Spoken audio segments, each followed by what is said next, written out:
Good afternoon. The passage of Ghana's controversial anti-LGBTQ bill has sparked intense political and legal debate. Just days after Parliament approved the legislation, key state actors appear divided over its status and next steps. Now, Speaker of Parliament Alban Bagbin says he is surprised that the bill has already been passed and is ready for presidential assent. President John Mahama, on the other hand, has raised concerns about alleged procedural breaches, particularly issues surrounding quorum during the bill's consideration. So what does the bill stand now? Can it be sent to President John Mahama for assent in its current form? And really, how did the controversy of a quorum even emerge, and at what point? And what are the legal implications of the concerns being raised by both the President and the Speaker and the minority as well? To help us unpack this, being joined on the telephone lines by Dr. Rashid Dramani with ASEPA. Welcome to the program. Grateful to have you on the show. Now, the Speaker says that he was surprised about how quick this bill was passed because, according to him, the instructions he left behind when he was away was that it should be considered, or it should have been at the consideration stage as of now. What do you make of those comments by the Speaker? Well, I think what does suggest, the comment from the Speaker, it suggests some miscommunication or a breakdown of communication between him, the Right Honourable Speaker, and his deputy, as well as perhaps the office of the clerk and the table office in Parliament. Because if the Speaker says he was surprised, it simply means that the instructions he left were either not understood or were ignored. And I think I want to believe the first one, because of the fact that we are not in the 8th Parliament, where we saw the tension between the Right Honourable Speaker and his deputy. In this particular instance, we are dealing with a situation where at least there's a cordial relationship between the Speaker and the first Deputy Speaker, because they all belong to the same stock in terms of political orientation. So breakdown in communication, it needs to be fixed very quickly because of the fact that this is a very emotional issue. It divides our country, it divides Parliament, and it raises issues about human rights. So it has to be handled very carefully. And then because of the history, because of where we are coming from with this bill, in the 8th Parliament, when the presidency says cease and desist, instructions from the presidency to the clerk, many people might start reading meanings into this, that the current administration is beginning to drag its feet. And we don't want Parliament to be dragged into this, because we don't want a situation where people will start saying, oh, even Parliament is beginning to to have doubts about the passage of this bill. Right. You are well versed in parliamentary procedures. Whether Alban Bagbin is around or not, there always has to be a speaker in the House of Legislature anytime the House is called. Now, he says that when he was leaving, he put out specific instructions for them to be followed. But really, the House functioned in his absence, and they did not breach any law. So why does he have a cause to complain? Well, really, that's perhaps that's a question that we'll have to address to Parliament itself. But like I said earlier, it seems there is a breakdown of communication. And whatever it is, like you rightly said, whether the Right Honourable Speaker himself is there or not, the business of Parliament has to continue to run. Sometimes there are some maybe internal kind of discussions that the public is not privy to. And as you say, Parliament is a master of its own rules, because those who raise a question of quorum, a few days ago, for instance, a member of parliament said quorum was presumed because no member of parliament got up to raise the issue.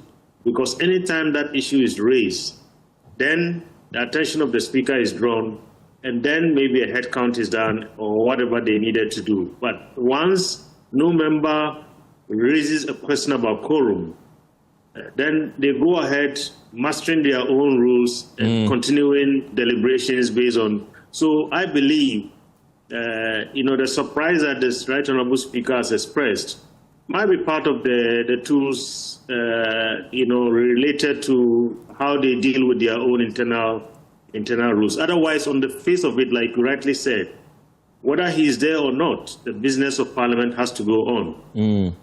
Speaking about quorum, we also heard from President John Mahama in faraway United Kingdom also raising that specific issue that there was not a quorum when this was passed. But really, does the president also have a case? Because you've made us aware that the issue of quorum has to come up during the deliberation. It never happened. So why is the president basing that as a yardstick?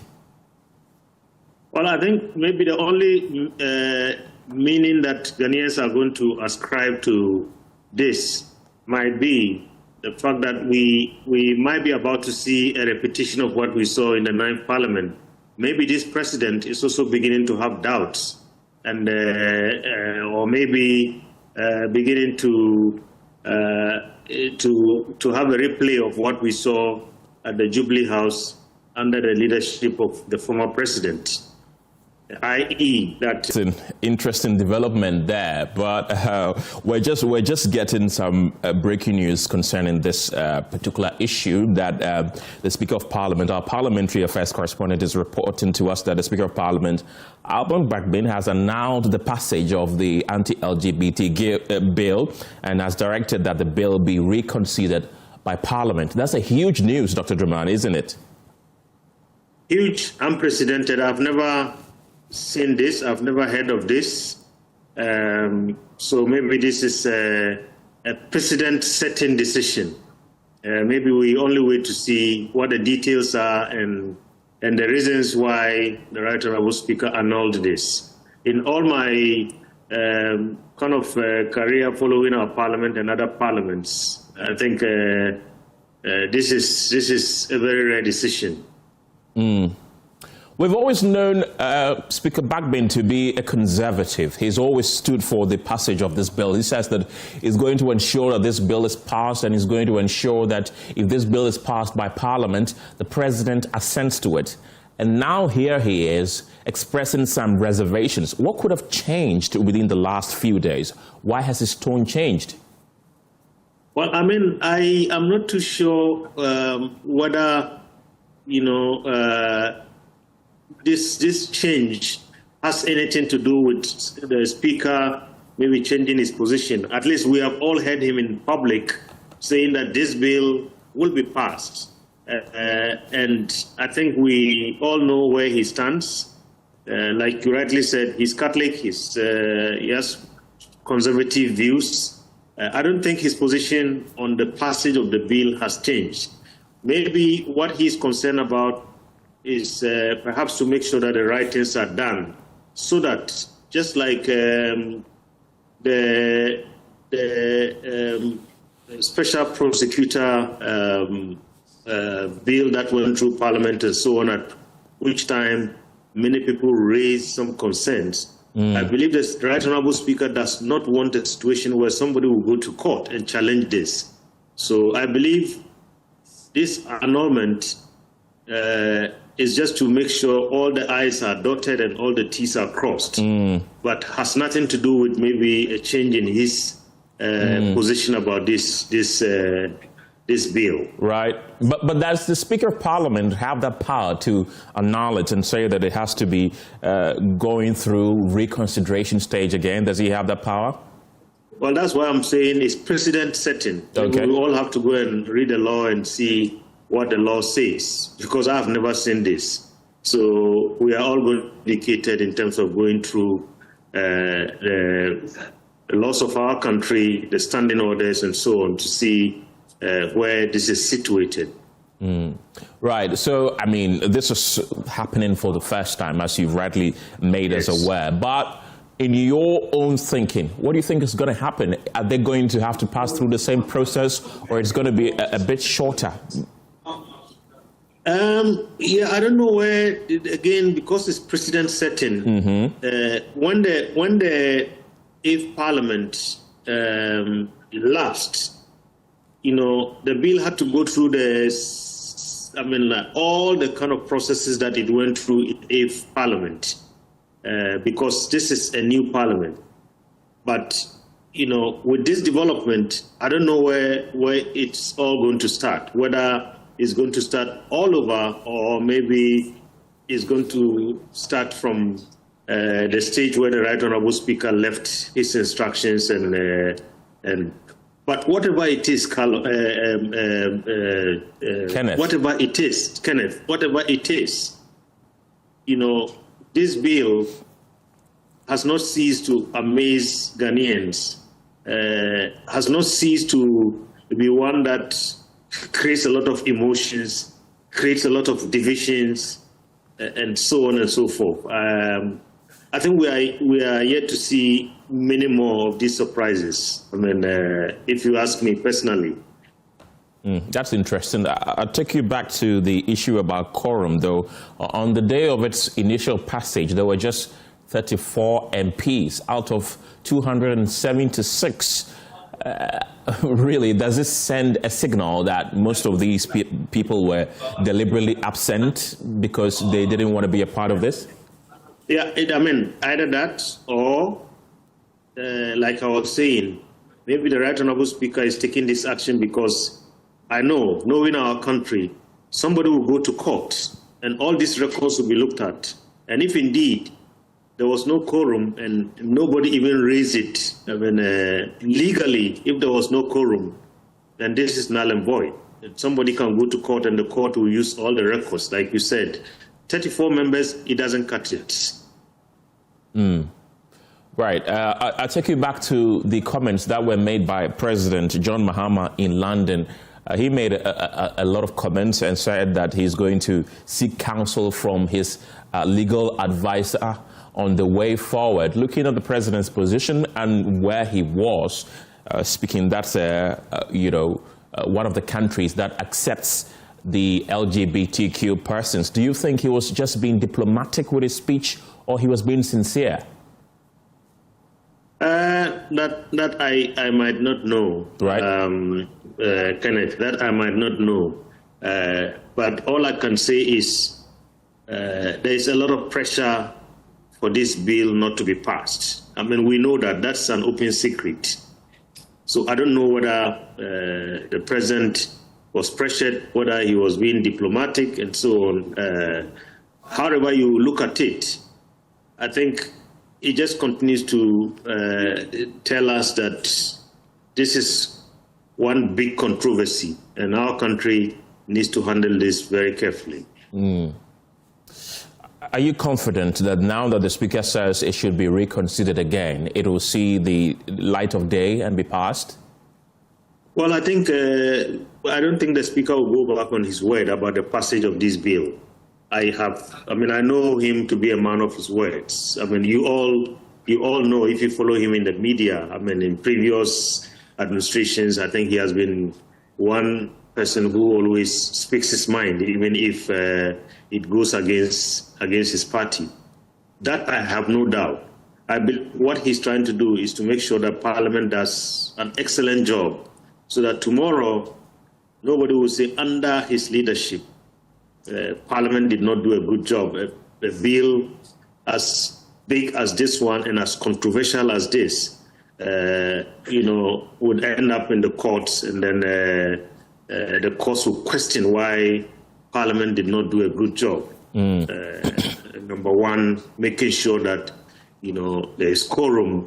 And what surprises me is the fact that with all the numbers from the NDC, I don't know why we only have 34 members in the House at the time the bill was being passed.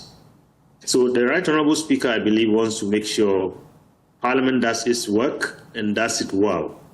if it gets to the big house, the Jubilee House, and there are problems, that is not a problem for Parliament. It's a problem for the executive to answer.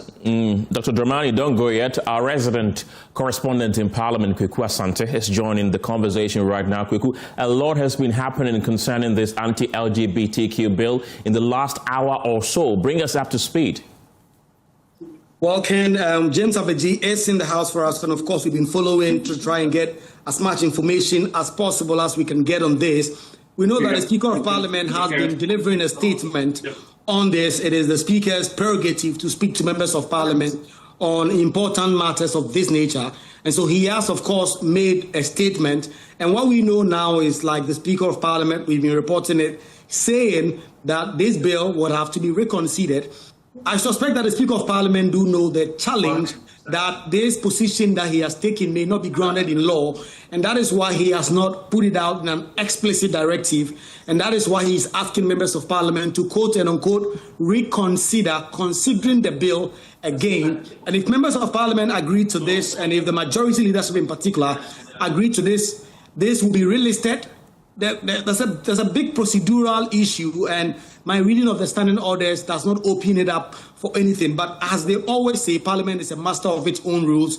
It may decide to do this. The only time a bill can go for a second consideration is when the bill is about to be read for the third time. So when the bill concludes the the consideration stage and is about to be read for the second time, a member of Parliament may get up on his feet and actually call for a second consideration of the bill. That is provided for in the standing orders.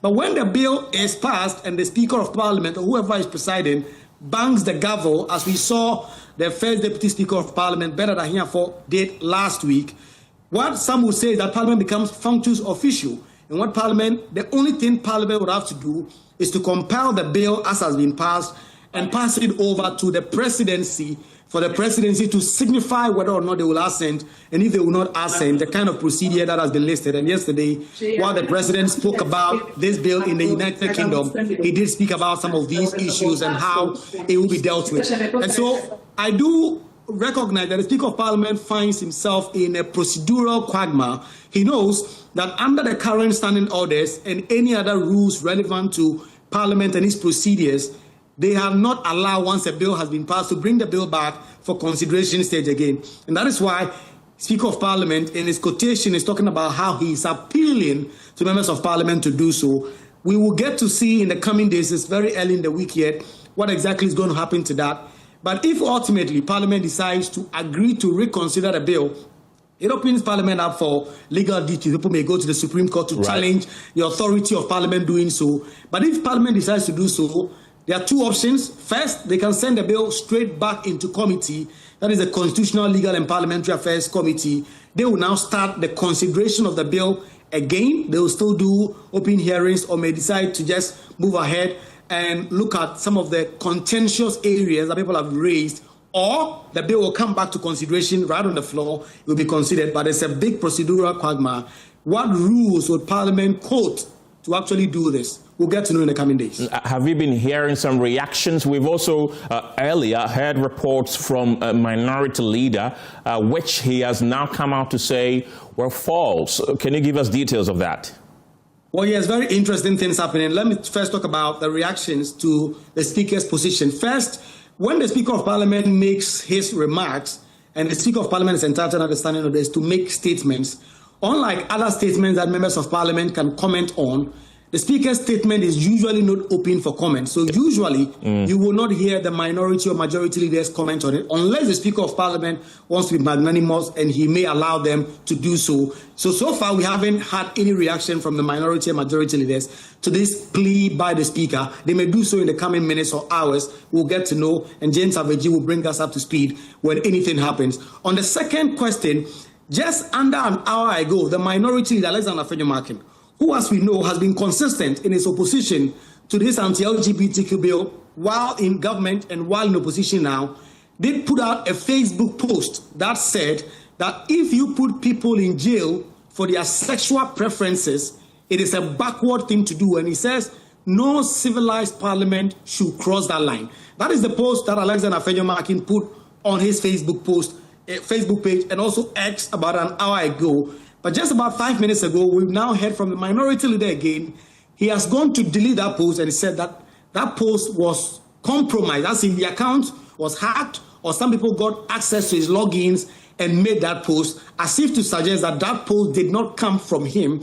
And so he has taken it down, and he has asked the public to disregard it because, as he says and as he claims, his account was compromised, and he has now recovered the account, and he seems to suggest that he did not see anything of the sort. And there's some people that took over his account and made that post, and he did not see that, Ken. A quick question to Don't Go Yet. He's our resident correspondent in Parliament. Another person in Parliament for us this afternoon is James Aveji, who is joining us from the floor. James, a lot has been happening, as we know, in the past hour or two. Bring us up to speed. What's happening on the floor of Parliament?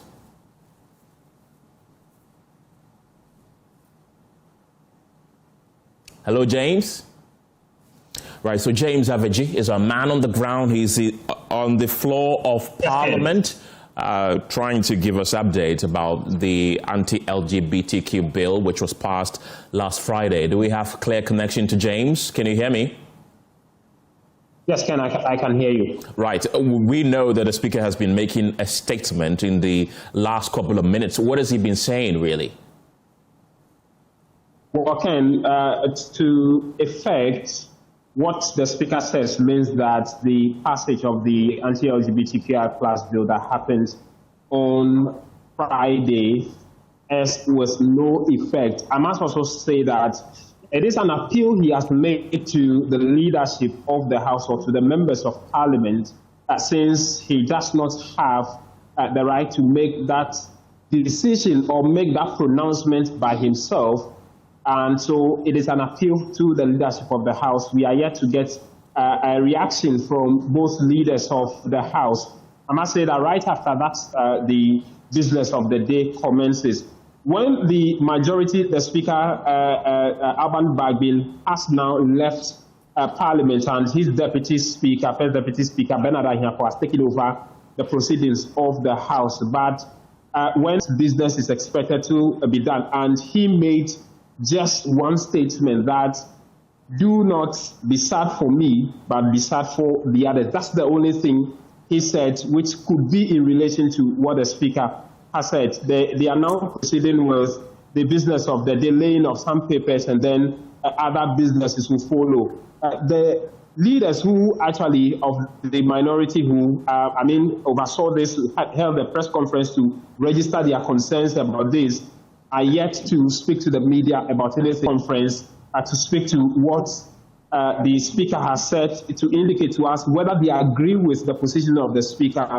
And from what we know, would mean that that process, as he has indicated, the consideration stage, where with the orders of the House that he has quoted, would mean that that consideration, after the amendment had been done, would have been sent back to the committee to effect all of those corrections into the bill and be brought back after one sitting day for the third reading and final approval to be done.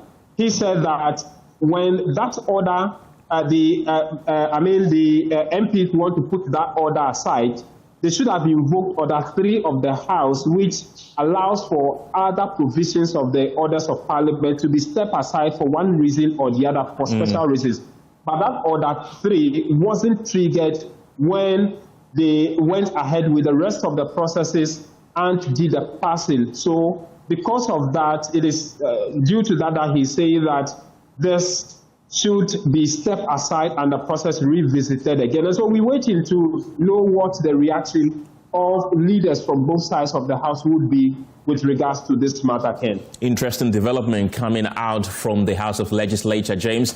And just yesterday, President John Mahama also raised certain issues in London. He talked about the lack of quorum when this bill was passed. Did that factor into the reasons the Speaker gave for a reconsideration of the bill?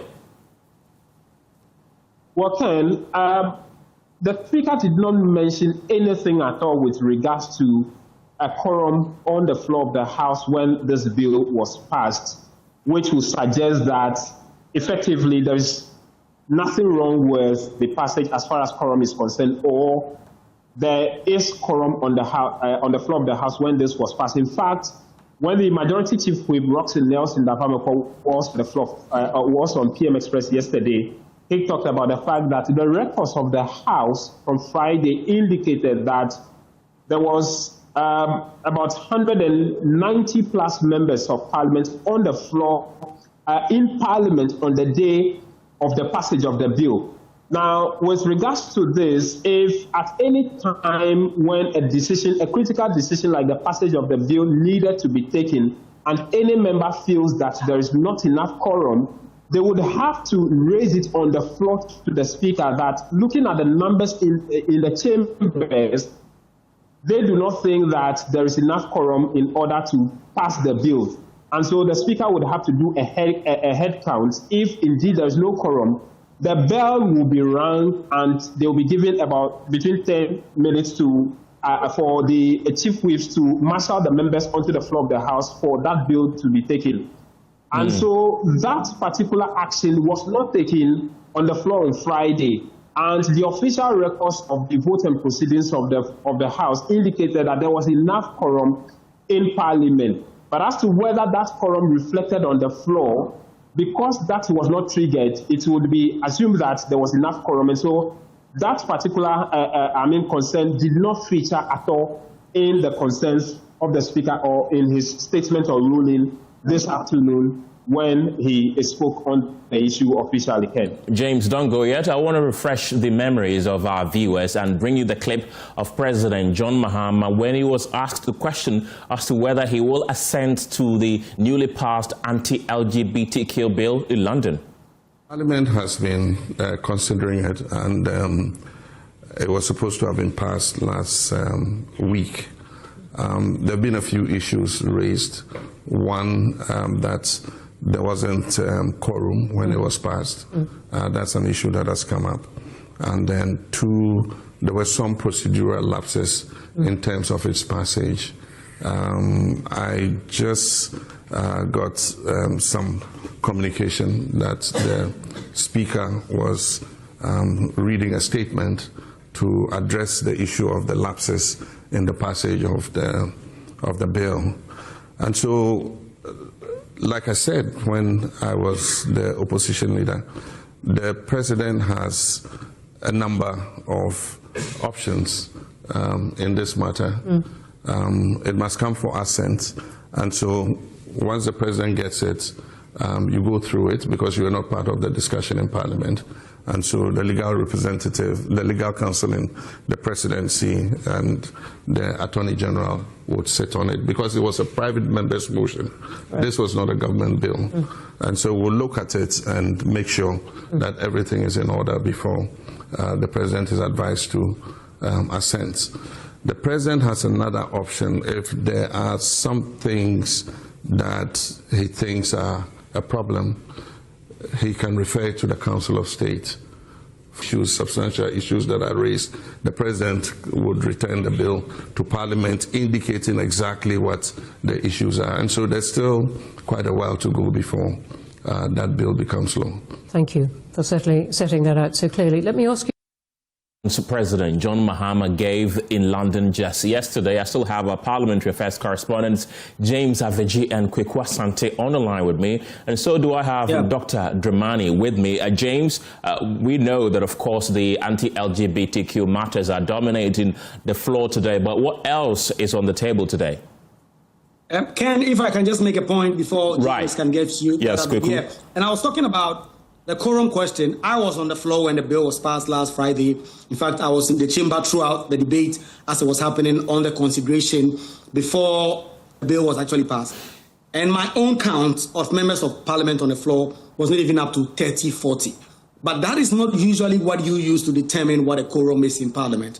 And as I've been explaining since Friday, for those who have raised the issue, quorum is not just a matter of perception, because as we know in Parliament, members of Parliament walk in, sign, and go out to the coffee shop. They may go to their offices, but they have signed. And usually, what Parliament will use as an official record to determine whether there was quorum will be the official record.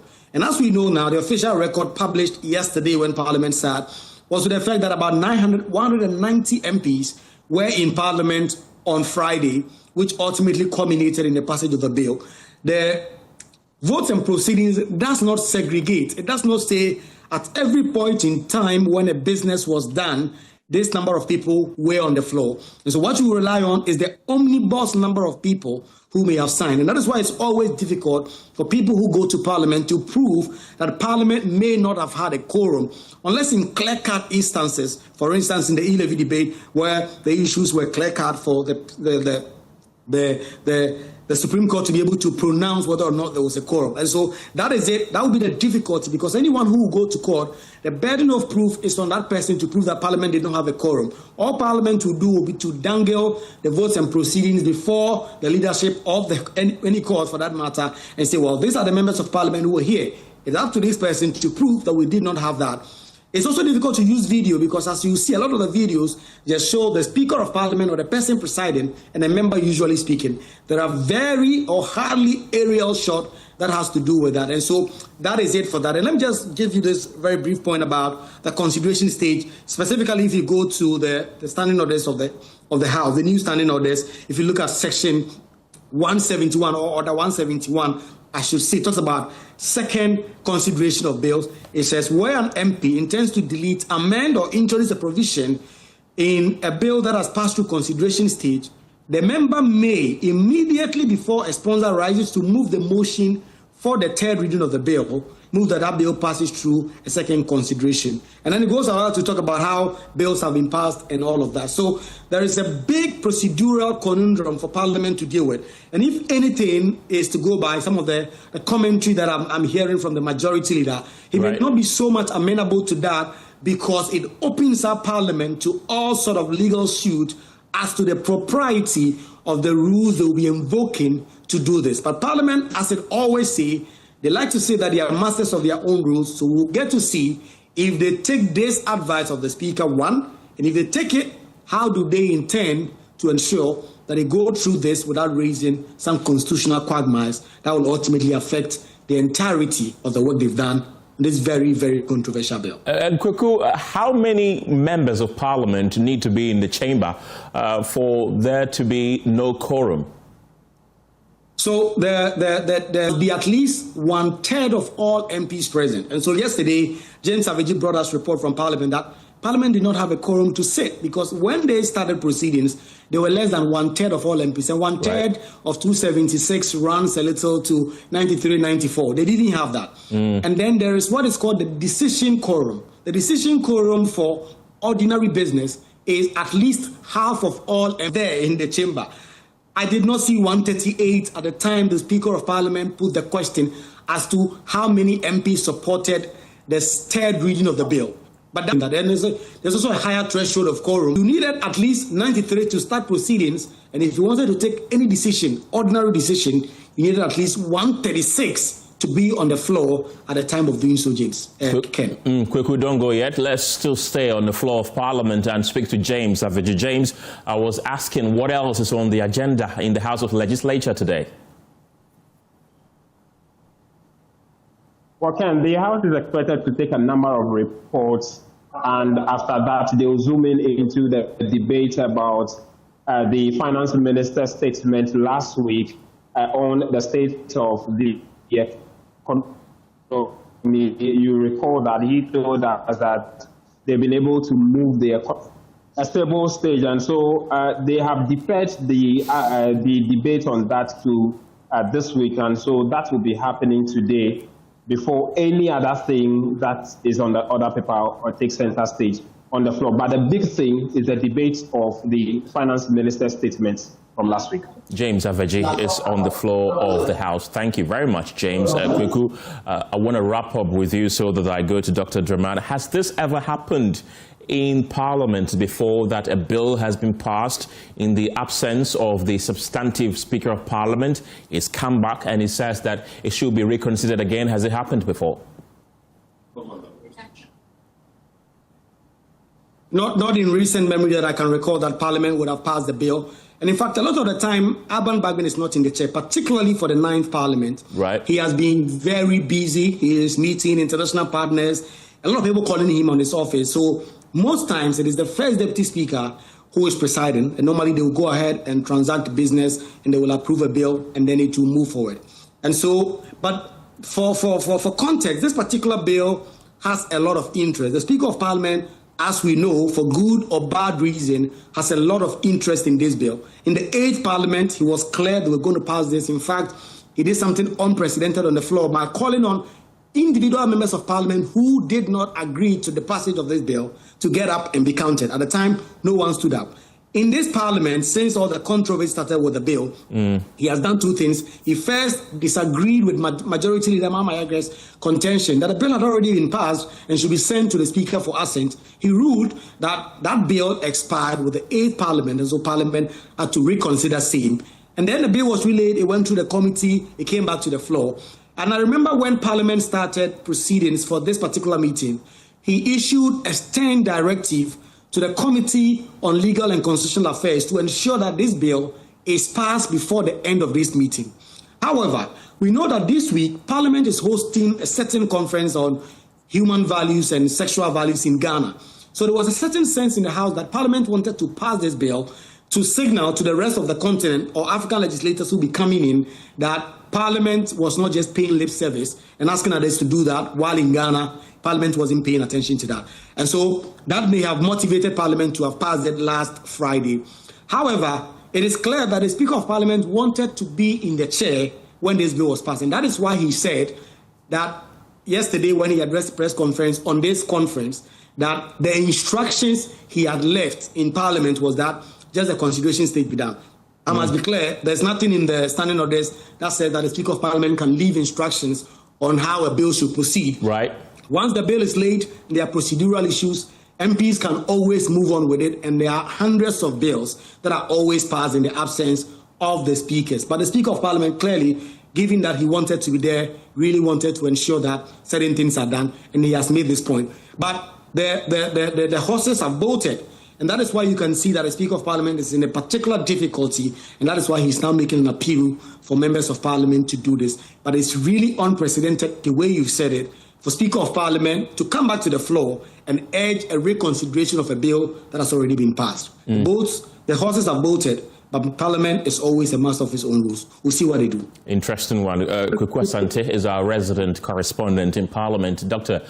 Rashid Dramani is still with me. So, Dr. Dramani, we're getting more clarity as to the discussions that happened on the floor of Parliament earlier. We understand that the Speaker is urging for a reconsideration of this particular bill. Do you think it will suffice?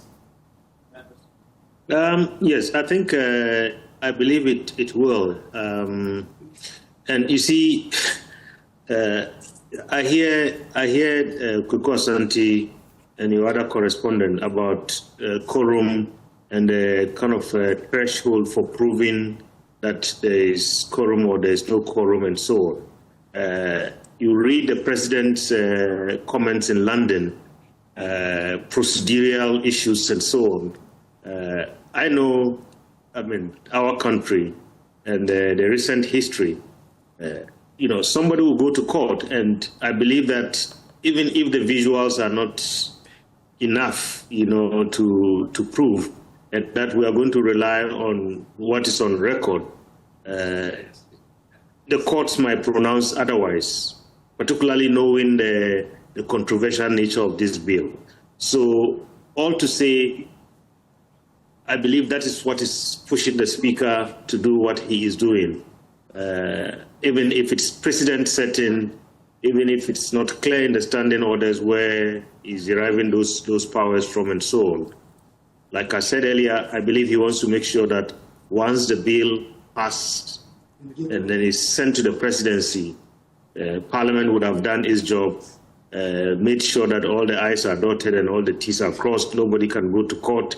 Even if a challenge is made and the challenge fails, that all delays this whole process. You remember what happened in the previous Parliament? Richard Delesky and another citizen of our country went to court, and the presidency cited those as some of the reasons why the bill cannot be signed. I believe the Right Honourable Speaker is trying to make sure under his watch this time around there are no lapses and so on. But it's still early days yet. And like I said again earlier, this bill, I think we haven't finished seeing the surprises. Right. Interesting. Yeah.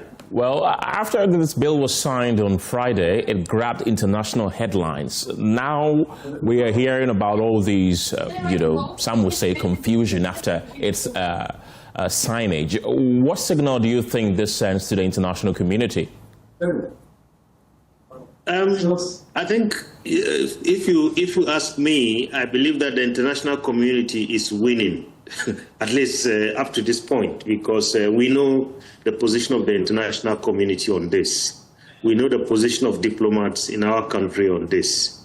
It's sending a signal that perhaps our country is not ready yet to have this passed, and signed and sealed by the presidency.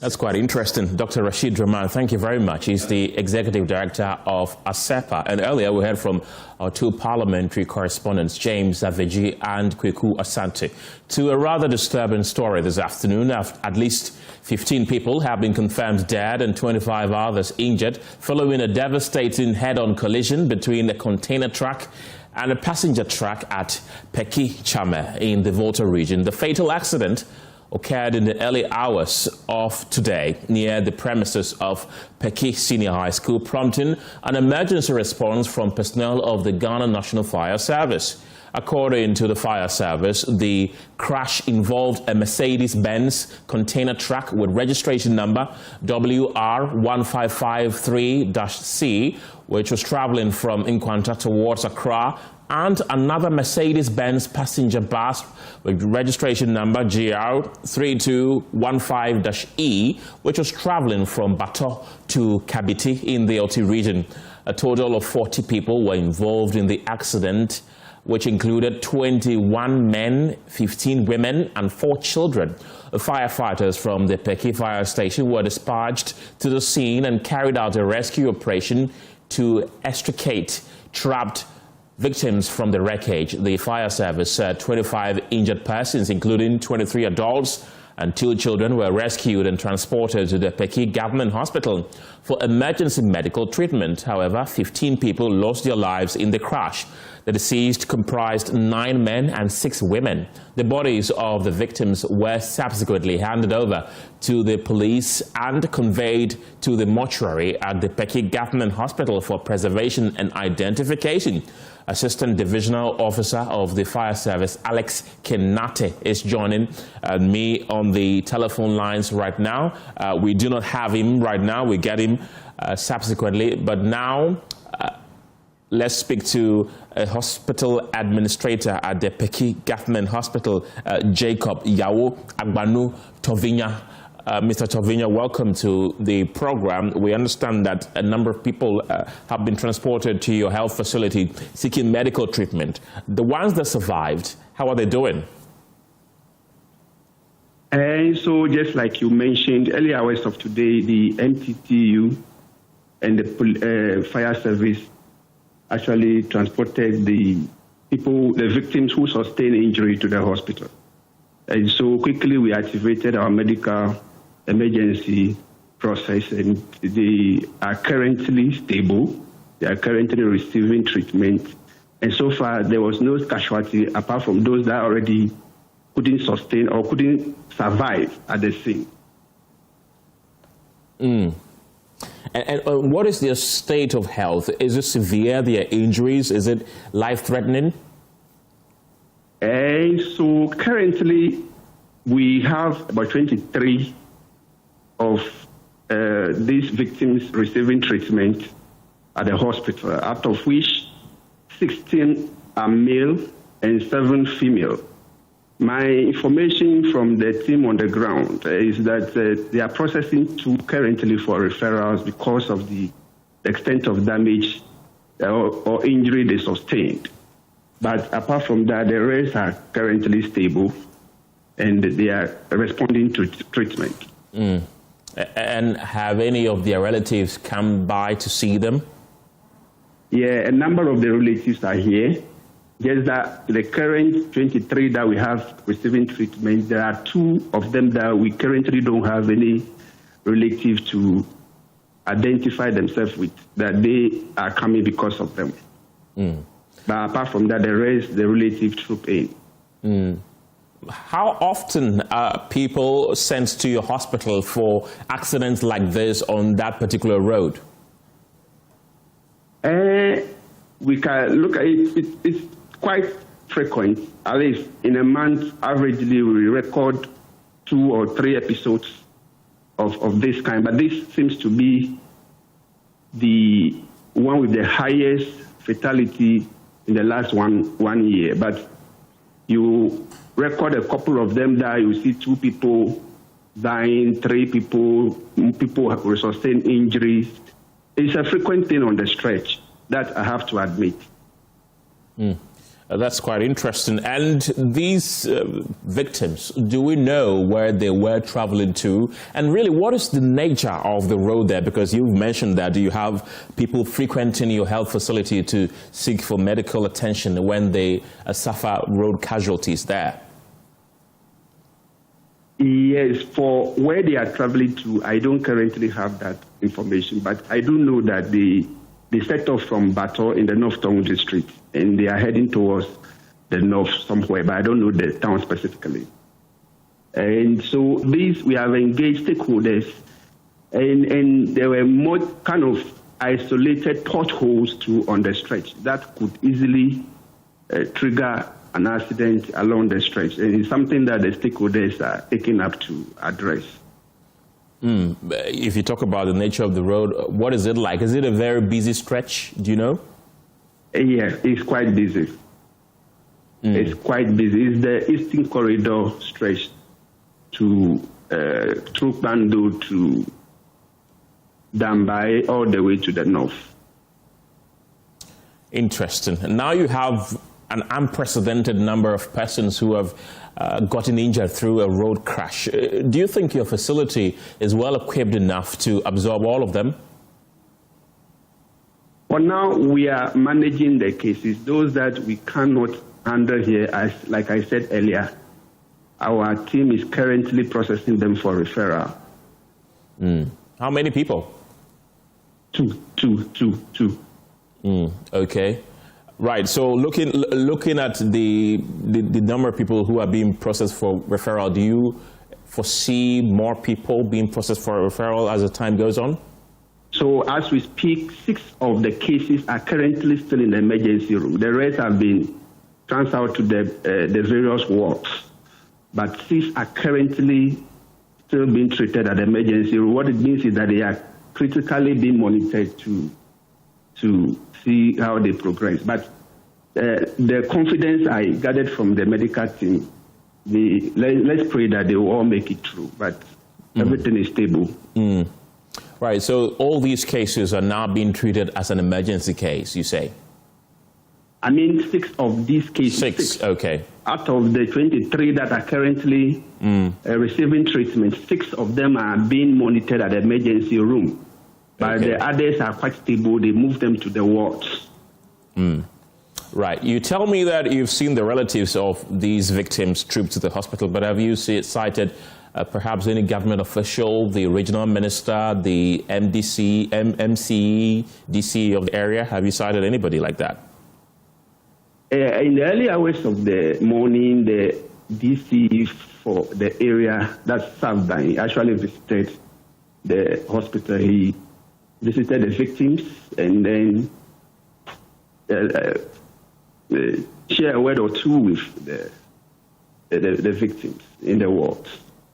Yes, so he came. He is the only one that I've seen.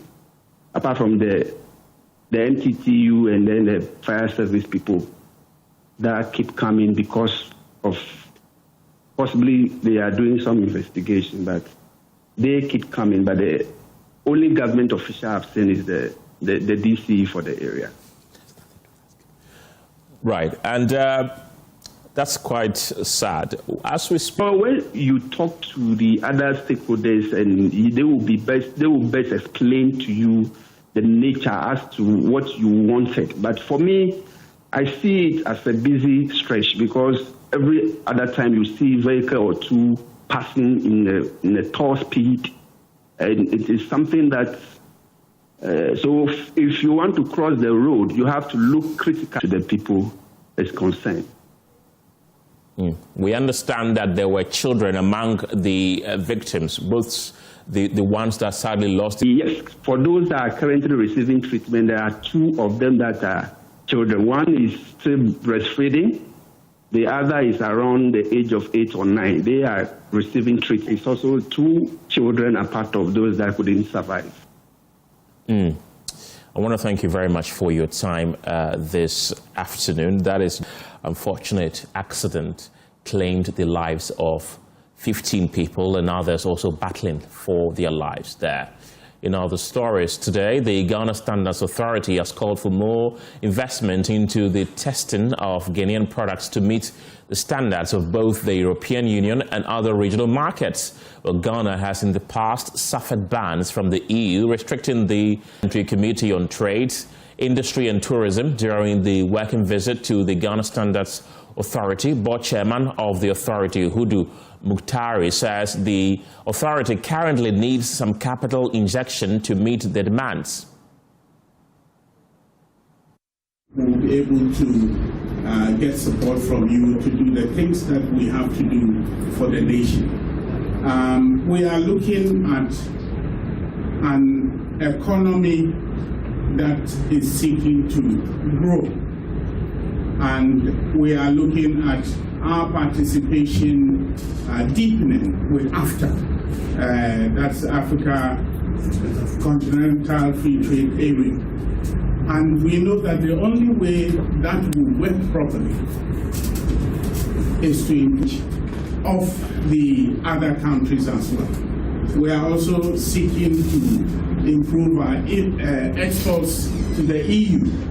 And with EU, we know the issues of sanitary and phytosanitary matters. We know the technical barriers to trade. And we must make sure that our standards meet those stringent standards that are set out. And this means that we must invest a lot in the activities of the GSA. So here we have, laboratories, equipment, our people, and we will look forward to this committee to support us in terms of, legislation, in terms of making sure we get the right resources to make sure that GSA is able to deliver for the safety of the people in Ghana, as well as those who will be exporting goods to. We've also been hearing from the ranking member on the committee, Michael Ochri-Bethi, who noted that the Ghana Standards Authority must improve upon its revenue generation capacity to improve the authority's internally generated funds. Ghana Standards Authority has gotten to a stage that is very recognized outside this jurisdiction. And because of your efforts and your hard work, we want to commend you for that. We pray that we'll be able to generate more funds. That is one of the key things that we want to see you, achieve. We want to see that you have achieved a lot in terms of generating more revenue to be able to keep your business going. The work you do is something very, very huge and big, and demands you get a lot of resources to be able to push the agenda to achieve your ultimate objective.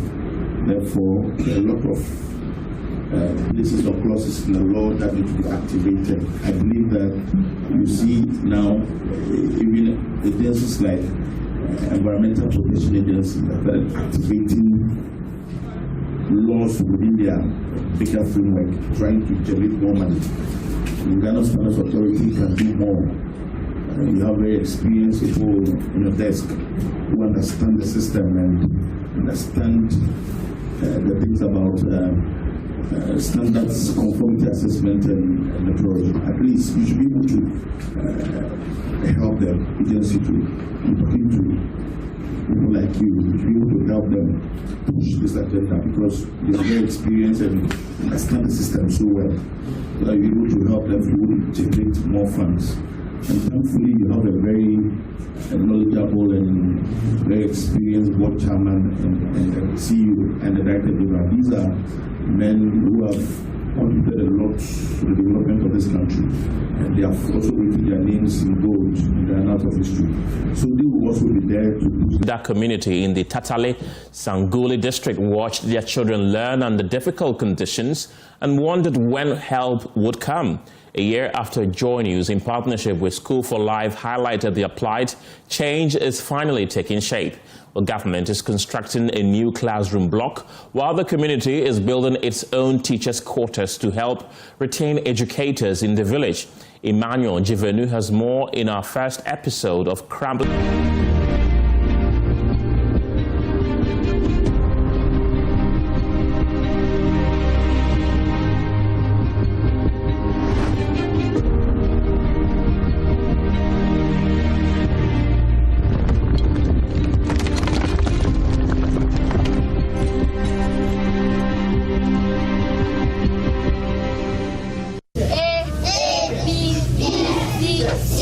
It's barely 1 year since our last visit to Sabonchida DA Basic School. The PTA chairman's embrace tells the story better than words ever could. Good to see you. Good to see you. People, we thank you very much. We thank you. We very appreciate your words. A year ago, the people of Sabonchida were pleading for help. Their children squeezed into overcrowded classrooms. Kindergarten people learned in exposed spaces. Teachers struggled to stay. Parents worried that the future of their children were being built on neglect. This is my head. This is my mouth. Today, the community is finally beginning to see results. Yeah, we like the progress that has happened. We like you because of you that we are seeing this thing. We are very, really very happy about your coming to this, our Sabonchida community. Since some people came here and it wasn't like you came, you did a lot. You deliver our problem to the government and we have seen some progress going on. Behind him stands the most visible sign of that progress. A 6-unit classroom block with offices, a library, store and sanitation facilities. The structure is still under construction, but for a community that spent years waiting for decent classrooms, even unfinished walls represent something powerful, a proof that their voices were heard. The school is going on. They have come here and access, and they have continued our 6-unit classroom. We are very happy. Our community is saying that you get our problem and you didn't sit on it. You send it up and now it is working on your behalf. That's good. Canvas for him. The intervention followed years of difficult learning conditions. 2 classes have to share a single classroom. One teacher often had to split attention between 2 different syllabi at the same time. For learners and teachers alike, concentration was always a challenge. Looking at the number of learners and how we combine them is not helping teaching and learning. P3 and P4 are boxed together, which they are supposed to be separated. So sometimes you take something to teach.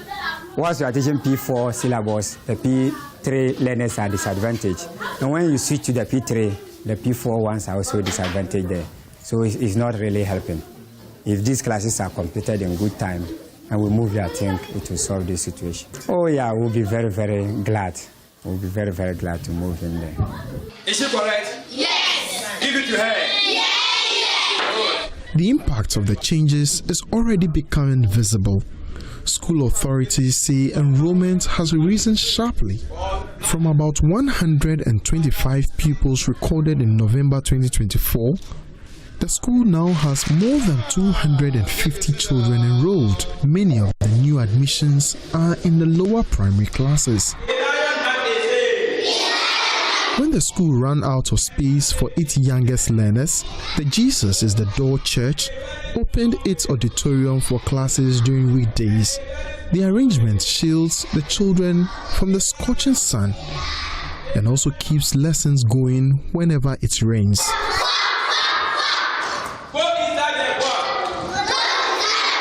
Here that the children are sitting, and now we have gotten some church, which is Jesus Door Church. They accepted us to send the KG1, KG2, KG3 to that their block.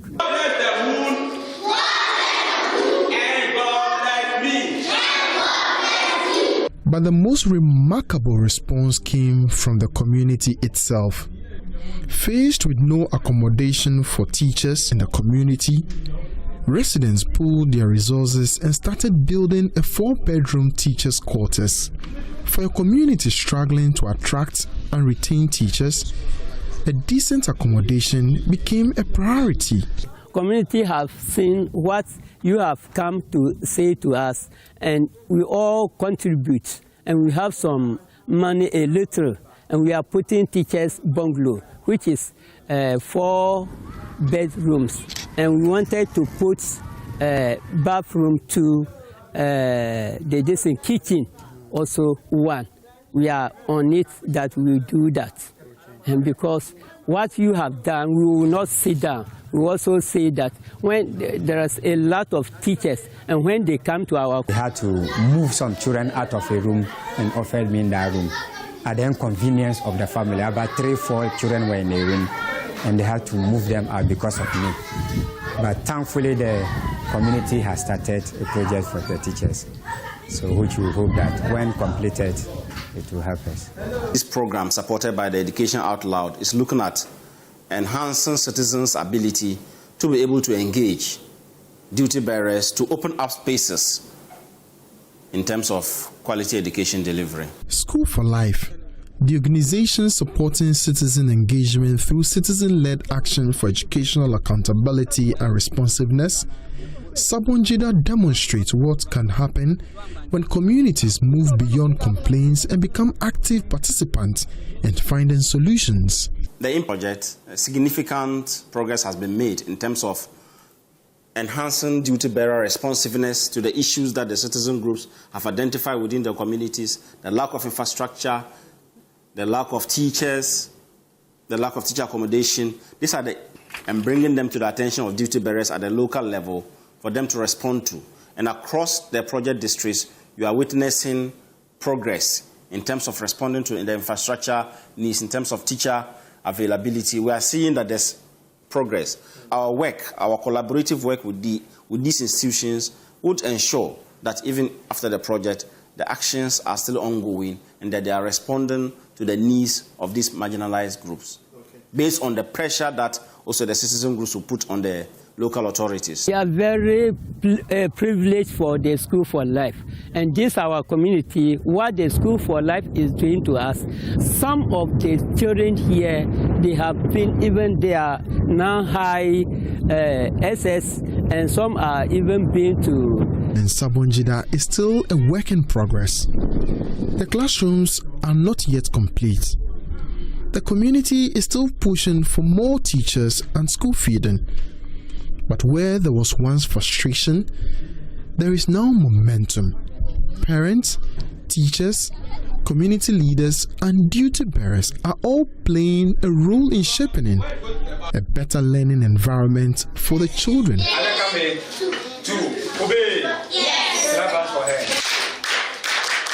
The narrative of pupils of Sabonjida DA Basic School having to learn in a poor infrastructure is gradually becoming a thing of the past, with the construction of this 6-unit classroom block for the community.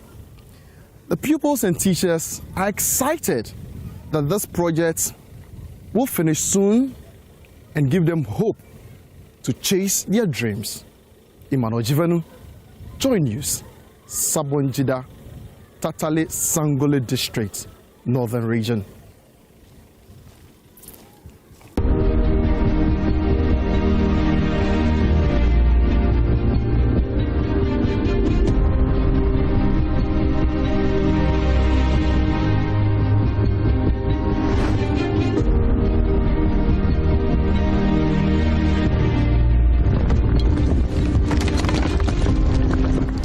Let's have a conversation with our partners for the Crumbling Start series. Wedad Saibu is the director for School for Life, and he joins me right now on Zoom. Welcome to the program. We've just seen a classroom block and the construction and a community-led teachers accommodation project in that area. How did the community that had struggled with these challenges for years get to this point?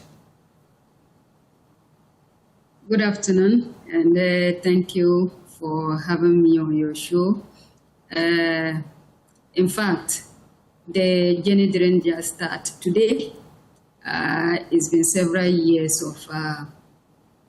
of engagement and facilitating dialogues between the communities and their local education authorities.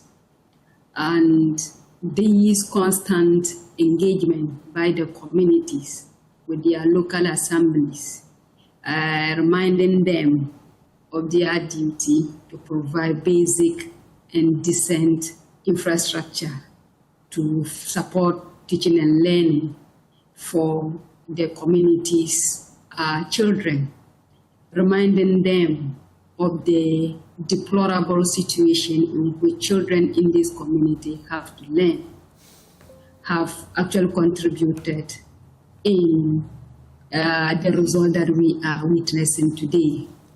I must also add that this project is also partly as a result of the media advocacy, the sustained media advocacy that together, School for Life together with Joy News had embarked upon about 2-3 years ago, bringing spotlight to communities such as Sabonjida and so many others across the length and breadth of northern Ghana who are facing similar challenges. And as a result of that, local education actors and other education stakeholders are gradually responding to the needs of the communities, especially the children, in terms of providing basic education to their children. So I would say that the result we are seeing today did not just start today. The journey has been long, it has been challenging, but the community has been steadfast in their engagement and demands on the local authorities, on government authorities to provide at least basic infrastructure to support the learning conditions of the children in the community. I think one of the most heartwarming aspects of this story is that the residents did not wait for government alone. They started building teachers' quarters themselves. So why is that kind of community ownership so important?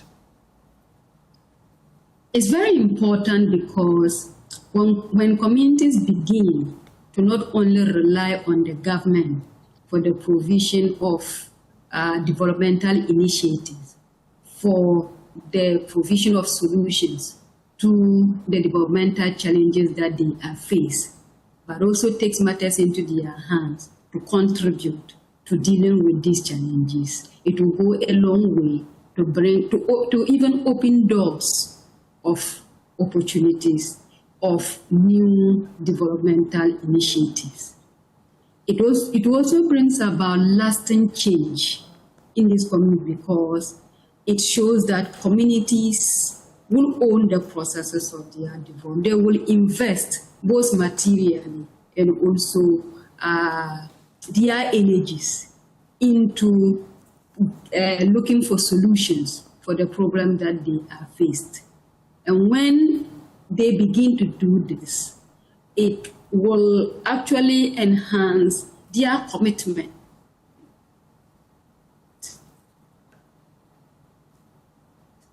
Hello, with that, did I still have you? Will also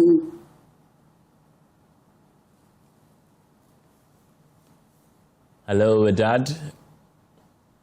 Right, so with that, Saibu is the director of School of Life. We're engaging her on the results that we got from our series, Crumbling Start.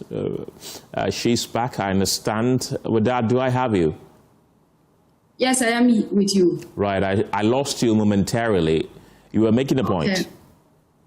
Okay, so I was talking about the importance of community taking lead and taking action in dealing with the developmental challenges they are faced with. And where we are talking about the provision of basic education. And I was just making the point that when communities begin to not only rely on the government for the provision of some of these solutions to their developmental challenges, it goes a long way to also open new doors of opportunities for other developmental initiatives.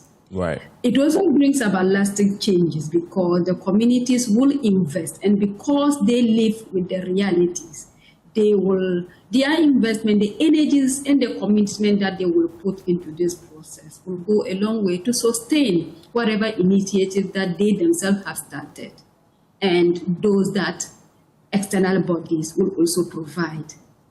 It is also important to note that initiatives like this also strengthen school community collaboration, which is very essential for the provision of quality education for the children. And it also highlights the importance the community places on the provision of basic education for their children.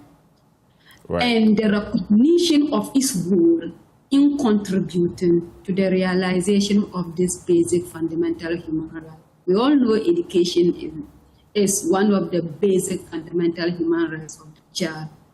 And to say that we are providing free universal basic education is to not just whitewash, but to provide the needed facilities, infrastructure, and support to support every learner, irrespective of their location, to access these.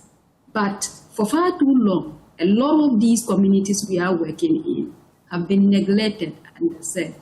And that is why communities, the need for communities who are largely underserved to begin to take action so that their action will serve as a springboard or will serve as an invitation for the government to come and support them realize the fundamental human rights of their children. So for us, community's role in this process is critical for the many reasons that I have espoused.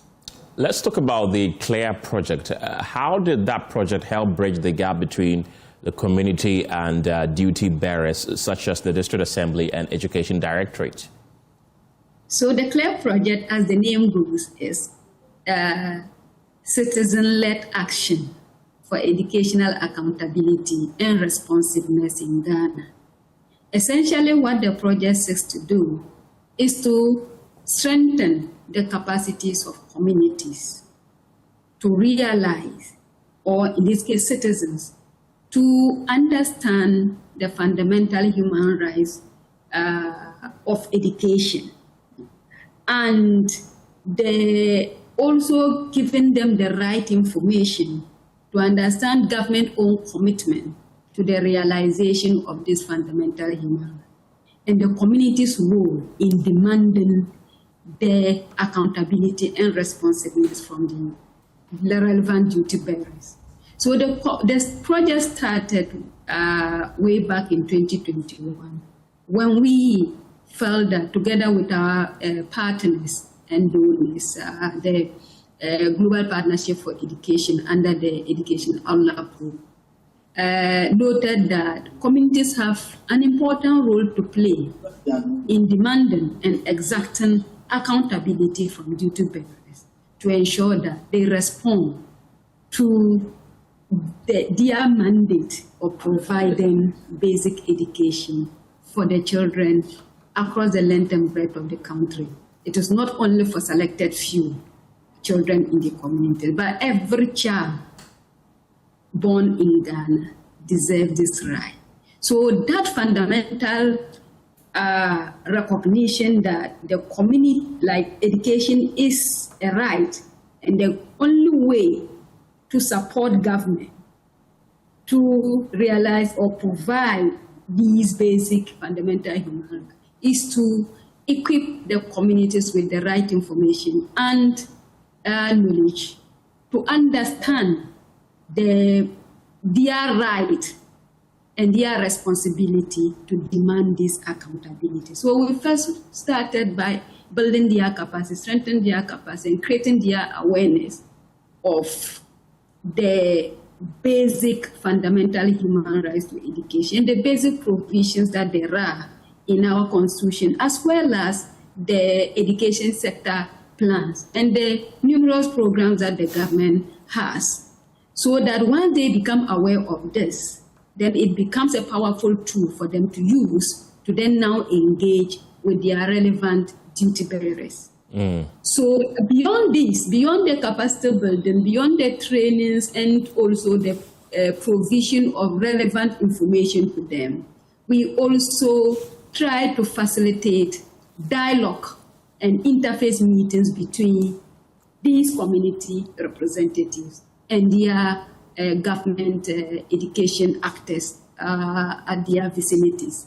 So creating and facilitating dialogue platforms and platforms of engagement between these local community members and their local government representative has been one of the strategies or some of the strategies that we have used to ensure or facilitate that kind of closeness between the communities and the local authorities. We've not also stopped there. We've also been engaging with the local authorities on this kind of dialogue and discourses around they enabling the spaces within our local government system to ensure that the communities themselves are at the table and at the right spaces in asking the questions and also highlighting the challenges that they are faced with in their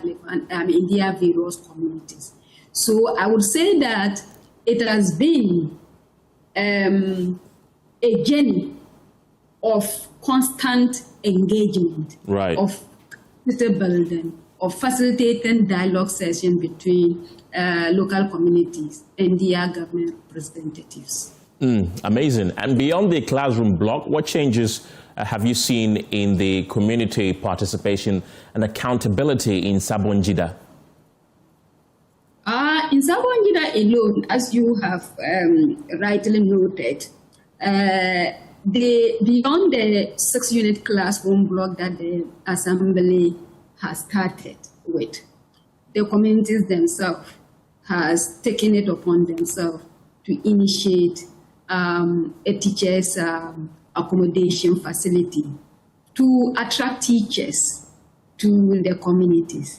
Beyond that, they have been engaging with the very few teachers who are posted to theirs to give them the needed support and a kind of good living atmosphere within this community, creating cordiality between them and the teachers to ensure that they are motivated to stay in their communities to teach. Right. Beyond that, they have also been engaging with the education authorities and the local assembly to provide not just the 6-unit classroom, but after the classrooms are constructed, they need sitting places, decent sitting places. So furniture is also one of the things that they have been engaged with in advocating for the government to provide. So in Sabonjida alone, there has been that kind of local government community collaboration and community dialogue. But beyond Sabonjida are so many other examples of community engagement that are yielding very, very fruitful results for these communities. Right. We know that the school still needs more teachers and access to school feeding. How does CLARE ensure communities continue pushing for solutions after this initial success? So as part of these dialogue sessions that we have been facilitating is within the assembly system, there are spaces of engagement. And through like the assembly's own review sessions, yearly review session, budgetary development processes, these community members are made aware of the various stages at which they need to, be engaging the local assemblies. So, and we have also encouraged or also exposed them to the various subcommittees within the assembly system that are providing different forms of services, and also different agencies and departments within the assembly and the GES system that are providing various services. Okay. So in terms of the school feeding program, the communities have so far been engaging with the relevant social service, the relevant subcommittees within the assemblies to remind them of the need to provide school feeding program in the community. So I would say that it's an ongoing process of engagement, and they know, currently they know the kind of departments and agencies and the relevant committees to engage with to get some of these services to their communities. Okay. And they have as part of their action plan to continue to do this. Right. The classroom block will eventually be completed and the project will come to an end. But what gives you confidence that the progress we're seeing in Sabonjida can be sustained? In fact, like I said, the journey did not start today. Okay. And we know that through these efforts of engagement and over the years, we have actually...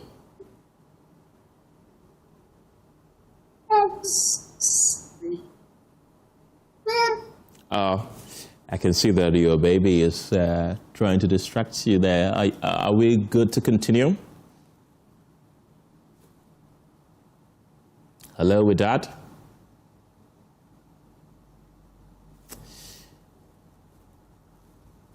Hello? Yes, I can hear you. Are we good to continue? Yes, we can continue. Okay. I was distracted a bit. Right. So I was just saying that what gives us confidence in School for Life, that what has started will see a lasting, will be a lasting one, is that the communities, this journey hasn't started today. Right. We have seen the commitment, the level of commitment that the communities have exhibited. When we started, this level of commitments and the energy and the enthusiasm that they are putting into this process was not like this. So over the years, it's like the energy has been building up and the commitment and has been fueling. And we know that with the tangible results that are now coming out from their efforts will only inspire and motivate them to continue to ensure that this project is not only completed in the best of design forms that we are looking up to, but also they will continue to sustain and maintain this. If they have taken upon themselves to initiate a big project like providing teachers' accommodation. It gives us the confidence that when the assembly finally finishes this, or even in the processes, so in this whole process from now up to when it is completed, they will continue to put pressure on the assembly to continue to finish the project. That is one step. And beyond that, once the assembly finally complete this and hand it over to them, we are very confident that they will be committed to ensuring that it is regularly maintained, so that the children, whatever their years of suffering would have been over, they will not want to abandon it so that it gets to to a situation where, like, they are going back to their previous years of suffering. So we believe that the kind of community members we have, the level of energy and the zeal and commitment that they have put into this process from the very beginning when we started with them to this point gives us that confidence that they will continue. And it will not just be only this project. We are confident it will not just be only this project. They would continue to engage with the relevant actors and also even among themselves to mobilize the needed community assets and resources to advance the course of education for their children. Right. I can see that the baby wants mom's attention, so I wouldn't take much of your time. This will be my final question to you. Looking beyond Sabonjida, what lessons from this community can other rural communities learn about improving education outcomes? So I would say first and foremost that, yes, we all know that it is the government responsibility to provide basic education. And by that we mean providing the necessary infrastructure, resources, and facilities to ensure that this is realized. But the government priorities are also a lot than the resources that we have. So we will say lessons from this is that the communities should not just only wait for the government to provide everything, but they can begin to take action, leveraging on the little resources they themselves have, the assets that they have to start something. But beyond also just taking upon themselves to take certain action, they need also constantly remind the government, engage their local authorities, engage in advocacy, know what first of all, define what they need, what their priorities are, what their challenges are, and then maybe develop an action plan to see how they can engage with relevant duty bearers to provide these solutions to them. So first, yes, engagement, demanding, knowing their priorities, understanding that education is a right and that it is everybody's business. It is the communities as much as it is the government responsibility to provide that.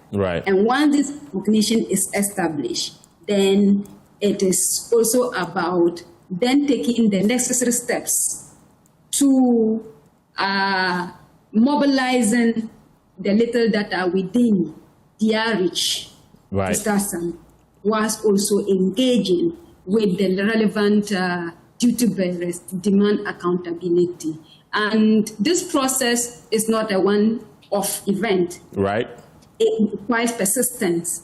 It requires determination. It requires dedication. It also requires patience, because sometimes engaging with the government actors can be frustrating sometimes. But then know what you need, and also know that you are not the only community on the priority list of the government. It means that you have to exercise that level of patience and also exercise that level of persistence and dedication to ensure that by continuously knocking on the doors of those who must listen, and one day they will definitely listen, and right. in all your years of cries, yeah. it will be open. We hope they certainly do. Widad Saibu is the director of School for Life. Kudos on an amazing job done so far. Thank you for your time. You're still watching The Pulse. We'll return from the break with more. Don't go anywhere.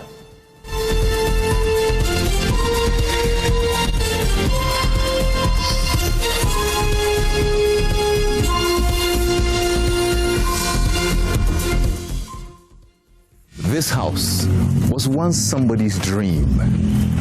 A 3-bedroom home filled with family, laughter, kids playing around. But today, it's akin to an eco park. Weeds, plants, snakes. It's all falling apart. Join me on a journey to put this house in good shape.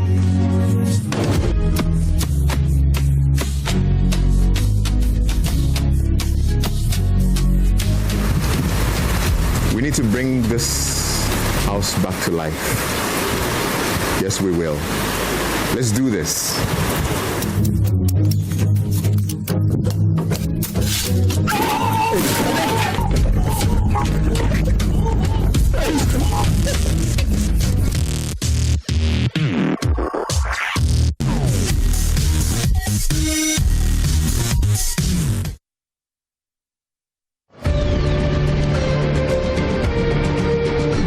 PM Express, power is confronted, claims are tested, and accountability is not optional. The first 2 months in office between January, February, and March, we had already brought down this rate, and then we have sustained it since. Politics, business, the economy, social justice. If it affects your life, it will be examined. If it shapes your future, it will be interrogated. You ever sitting there today and you see me sweating, I'm answering your question, you in the comfort of your chair putting all these questions to me. That is why you would not have the responsibility of bringing about this document. No safe spaces for evasion, no comfort in half-truths, just facts, pressure, and the courage to stay with the question until the answer comes. Your word says, my words were, those listen, on Compact Plus, you pay $570 and you get more channels. Evans, that moves you. This is the speech. To the speech I read yesterday is what I'm holding here. You didn't read the speech. You didn't write it. I wrote it and I read it. Because democracy demands scrutiny and the public deserves clarity. When the day's noise fades and the nation needs understanding, there is PM Express on Joy News. Independent, fearless, credible.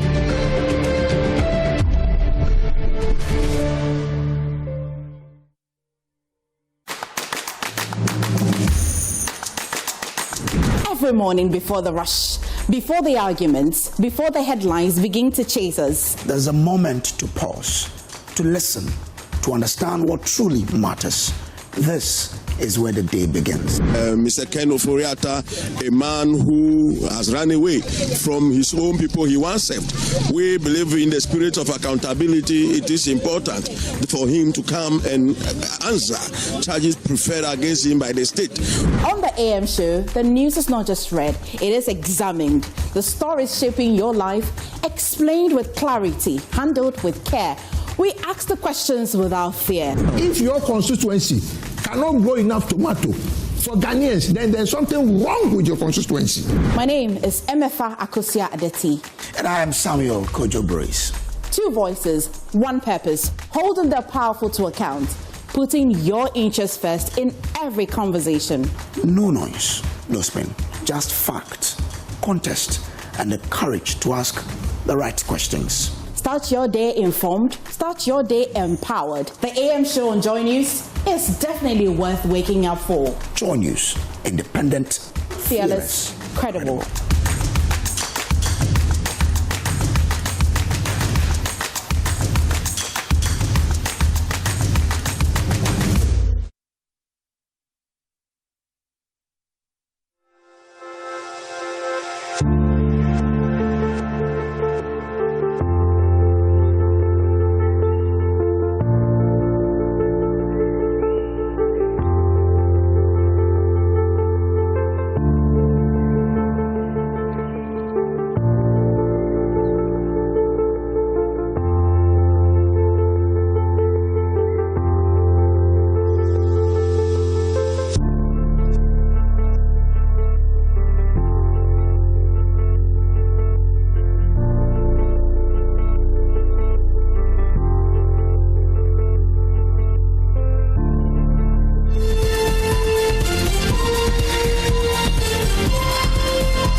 Hello again. Childhood cancer cases are rising sharply in Ghana, with specialists warning the true burden of a disease far exceeds recorded figures due to underdiagnosis and financial barriers. At the Pediatric Oncology Unit of the Komfo-Anokye Teaching Hospital, new cases jumped from the annual range of between 100 to 130 to 160 last year, with 65 cases already recorded in the first quarter of this year. Leukemia has emerged as the leading childhood cancer in the country, followed by brain tumors, while other types such as lymphomas appear to be declining. Specialist pediatrician Yvonne Addo has been speaking to my colleague Clinton Yeboah. Pediatric Oncology Units. I think I had some statistics from Kolebu. That was at 2020, it was 230. It should be going up. But currently here in Kath, we used to record between 100 to 130 new cases each year. Last year we recorded 160 new cases. This first quarter, we have seen a jump. If it's still going to continue in that trend, the first quarter we recorded 65 new cases.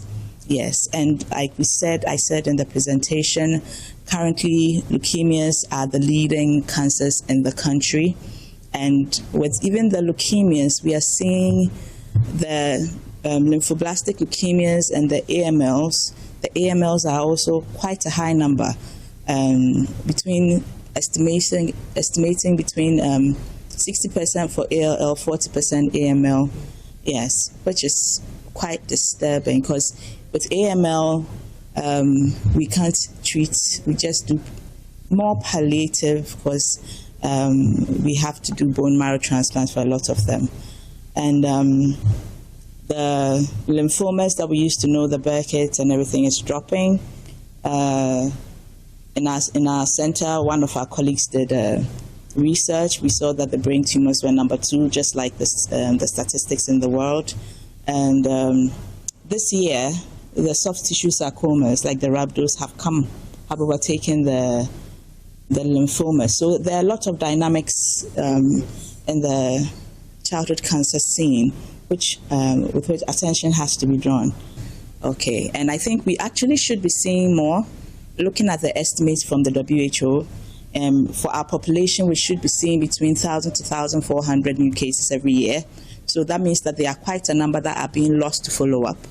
Of course, how they present with abdominal swellings, people will go to herbalists and everything. Some think it's a curse and everything. And there's a lot of financial constraints in the system, so a lot of people do not even come.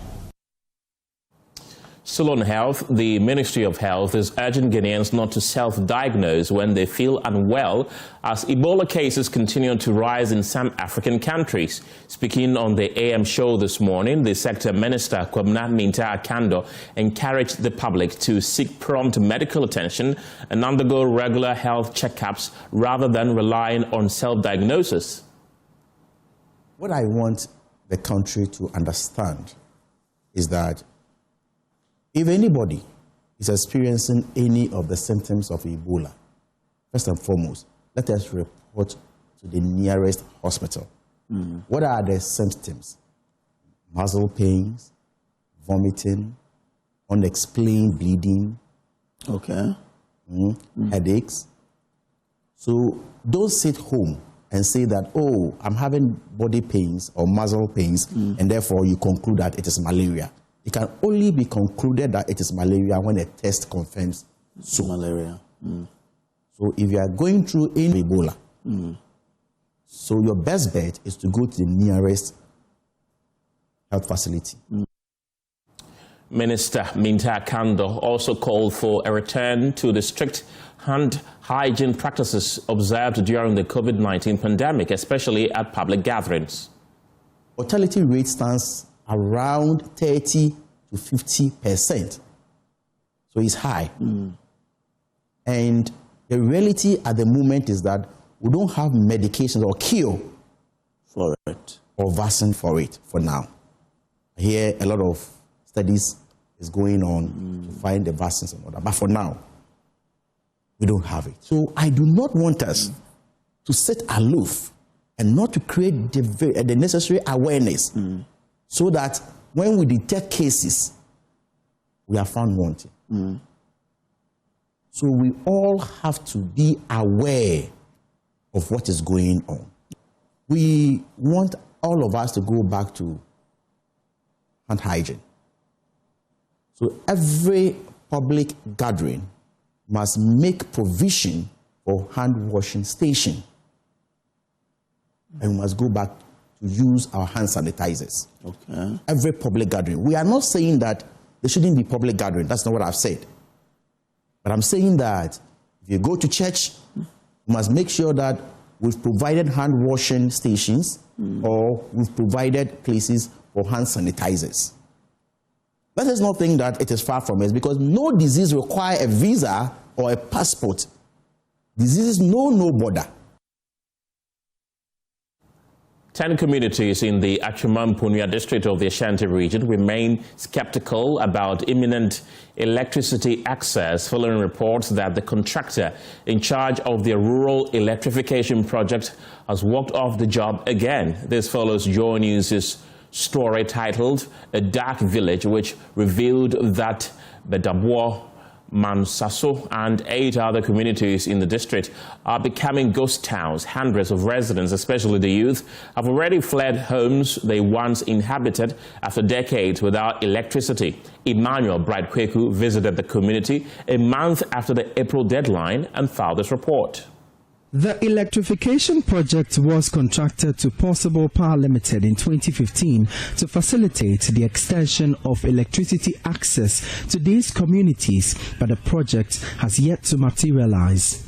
Following the broadcast of the story on Joy News, the Achumam-Punya District Chief Executive Ibrahim Ishaq said the contractor had resumed work after a decade-long absence and promised the project will be completed by the end of April 2026. He didn't abandon the project. Unfortunately, the government who took over from His Excellency John Dramani Mahama abandoned the project and never allowed the contractor to go to the site to complete the project.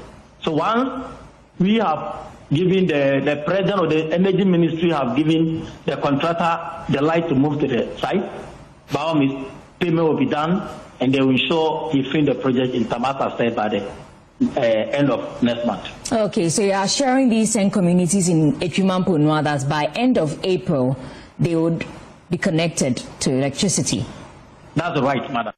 However, a follow-up visit to the communities on May 30, 2026, a month after deadline, found that the contractor had pulled out again before the Easter holidays, with works left unfinished. The excitement that greeted the communities after seeing the contractor back on site in March 2026 is now shadowed with skepticism. Bedabwo Chief Nana Akwesi Yeboah acknowledged the current government efforts to extend the grid, but expressed deep frustration over the delays. We were glad when they returned to site, but during the Easter festivity, they left. We desperately need lights.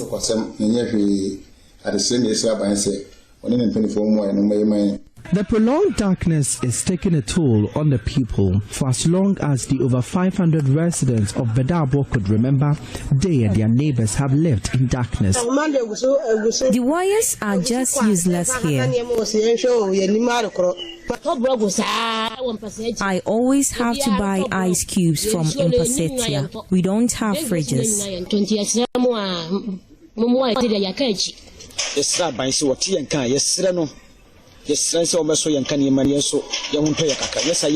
The story is no different at Mansaso, which is a few kilometers away from Bedabwo. The news team scoured the community and found out part of the installation continued to fall apart, with some of the wires dangling loosely. All the youth have left here to other towns because there is no light.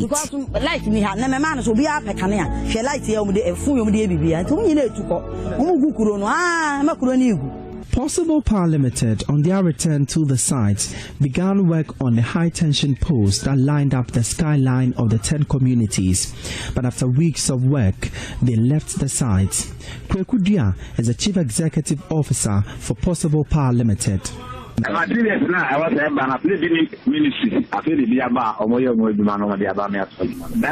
materials for the projects just arrived at the ministry. We are waiting to take delivery.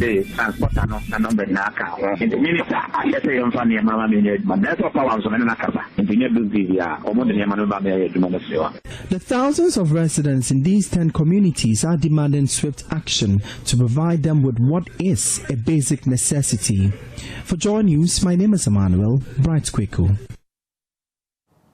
We stay a while in the Ashanti region because the Regional Directorate of the National Health Insurance Authority has registered and renewed the membership of over 1.4 million people from May 2026 under its King's Month initiative introduced in honor of Otumfuo Osei Tutu II. Addressing the media, the Ashanti Regional Director of the NHIA, Munuru Muntaka Muhammad, revealed that over 50,000 new subscribers were registered, while more than 1.4 million members renewed their subscriptions. The Ashanti Regional Director of NHIS described the achievement as a major success in the scheme's efforts to expand health insurance coverage in the region. The National Health Insurance Authority, Ashanti Region, in appreciation and recognition of the outstanding leadership qualities of our great king, initiated the King's Month. In effect, the month of May that ended yesterday was declared a month-long registration to register 1 million residents of Ashanti region. As an annual program and will be observed every May. The NHIS believes the annual observance will help sustain. It is worthy of note to know that the support of Menchia Palace and Nananum across the region was unprecedented. Finally, the King's Month initiative has come to stay, which means that every year, NHIA Ashanti region shall observe the month of May as the King's Month. The NHIS believes the annual observance will help sustain public awareness and encourage more residents to enroll and renew their membership, thereby improving access. The Allied Health Professions Council has closed 6 laboratories in the Tamale metropolis for failing to follow required procedures. The monitoring team also arrested Abdul Rahim Fusaini of the New Life Medical Center for operating without licenses. The team is in the northern region as part of a nationwide exercise to inspect laboratories and ensure compliance with regulations. The monitoring team visited Standard Medical Laboratories, Cairo Medical Service, K4 Medical Consult, among others.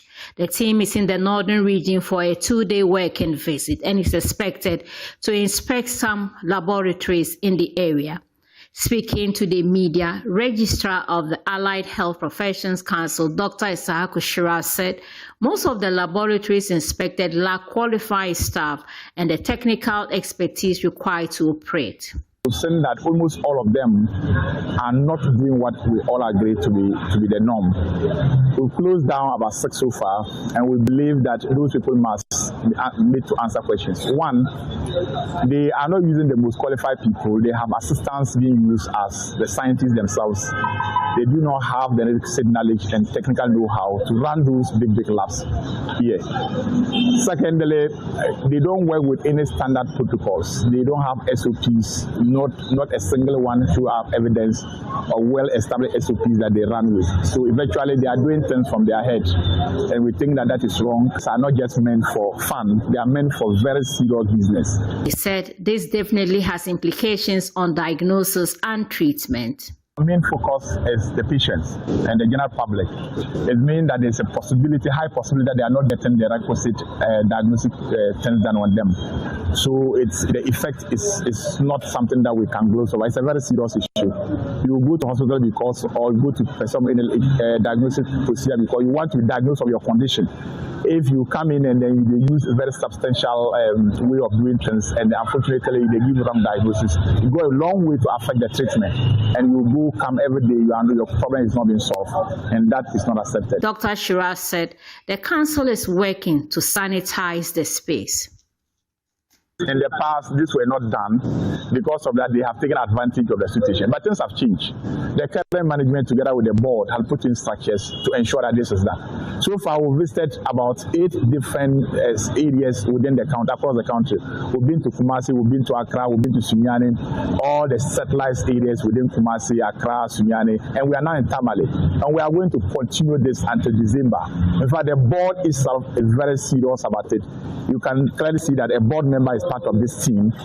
The board of allied professionals, the member is part of this team, and we are monitoring. We're in Kumasi, the board chairman himself joined the monitoring team, and we are going to ensure that this will do across the country, and what happened in the past will not repeat itself moving forward.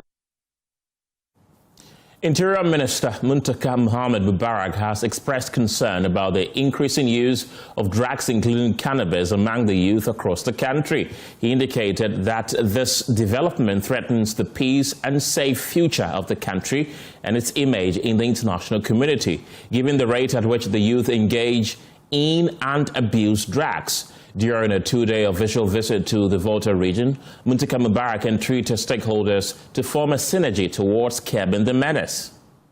Officials of the Ministry of the Interior and the Volta Regional Coordinating Council met with the Volta Regional Security Council, clergy, Muslim leaders and traditional authorities to discuss pertinent issues relating to security and peace in the region. The Minister of the Interior, Muntaka Muhammad Mubarak, fears the increasing usage of drugs may jeopardize the future of the country and affect its image in the international community. The level of drug usage by our youth is getting to an alarming proportion. In fact, Nigeria and other countries are beginning to complain, because in Nigeria they have a brand they call Living Ghana, because when they pass with Ghana's flag. And unfortunately, I'm sorry to say, many of them are coming from this region. And they say that that has a premium in Nigeria. And now the United Nations Office on Drugs and Crime are getting concerned and thinking that as a government, we are not fighting it enough. So please bear with us. He also cautioned Ghanaians against assisting foreign nationals to acquire identification documents, including national identification cards, passports, and national insurance cards.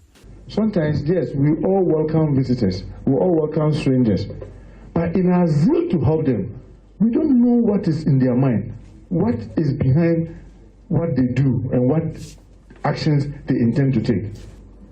You and I sit here, we all know there are a lot of foreigners who come here, and then before we assist them to go onto our national system.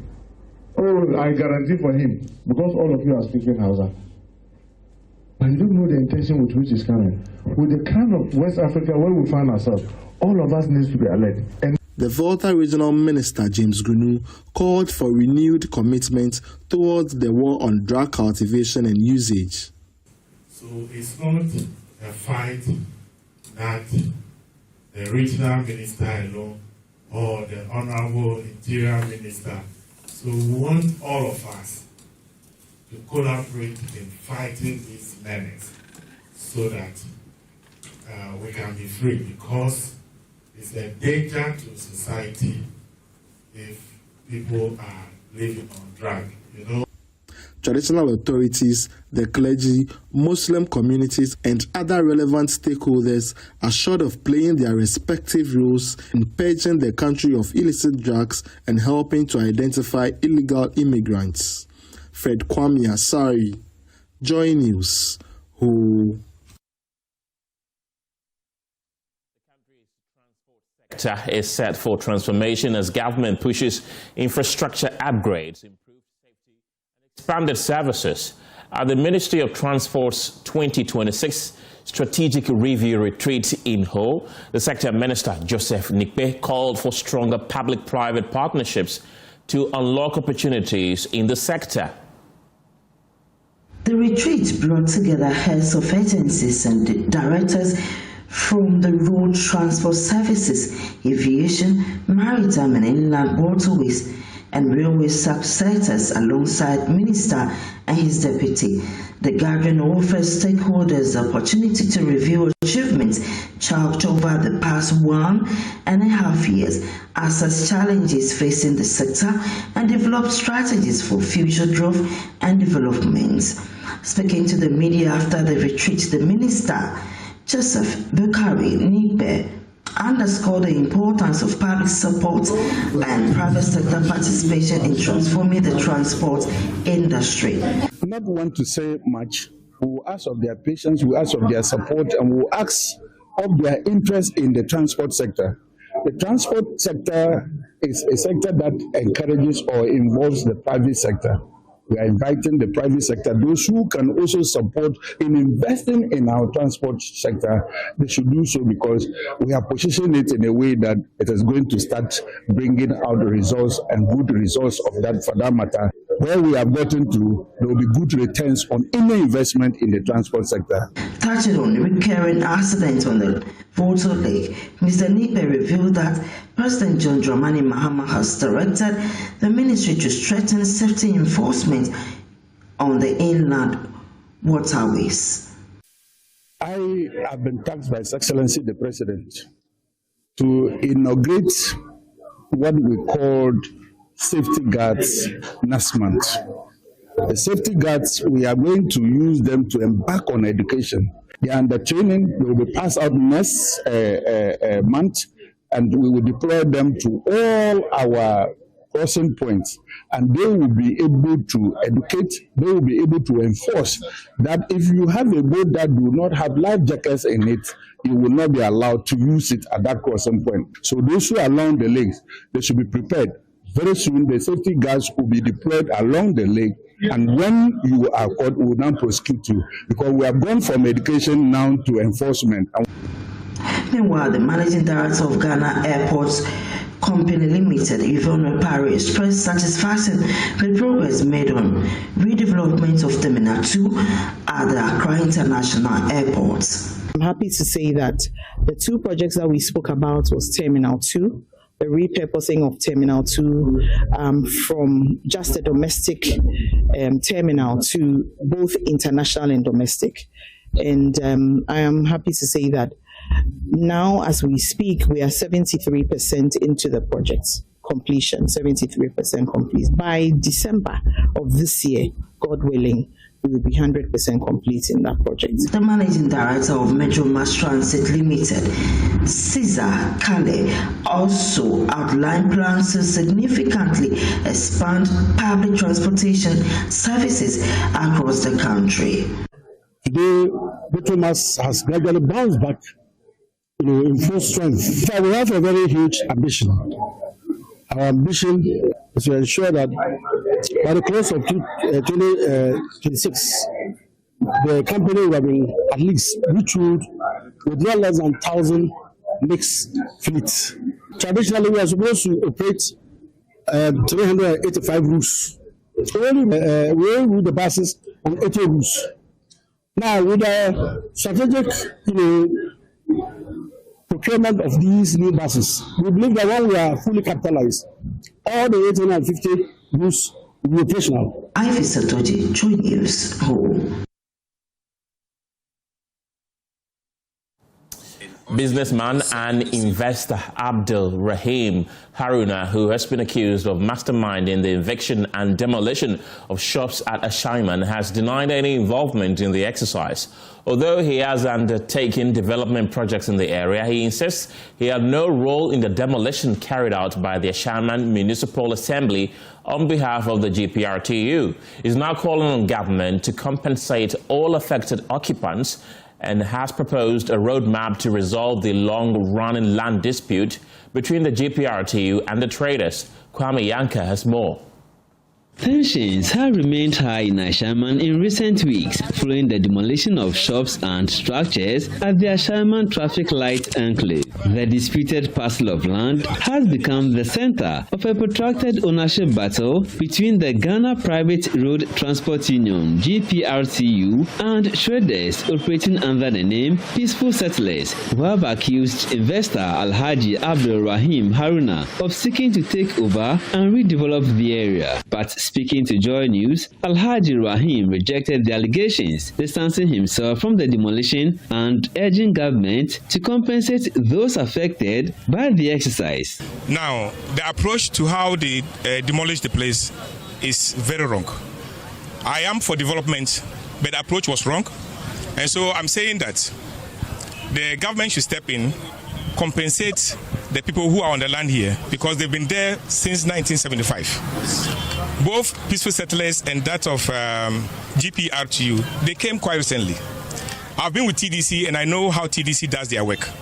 TDC will not allocate a land to anybody when there are people settling on the land. The land has to be a bare land before they allocate it to anybody, because they have enough court cases already pending. So government should step in. One, compensate the people on the land. Two, create shops for peaceful settlers to go in and pay. And then three, create a car park for GPRTU to do their Ashama Lebanon, Ashama Lebanon.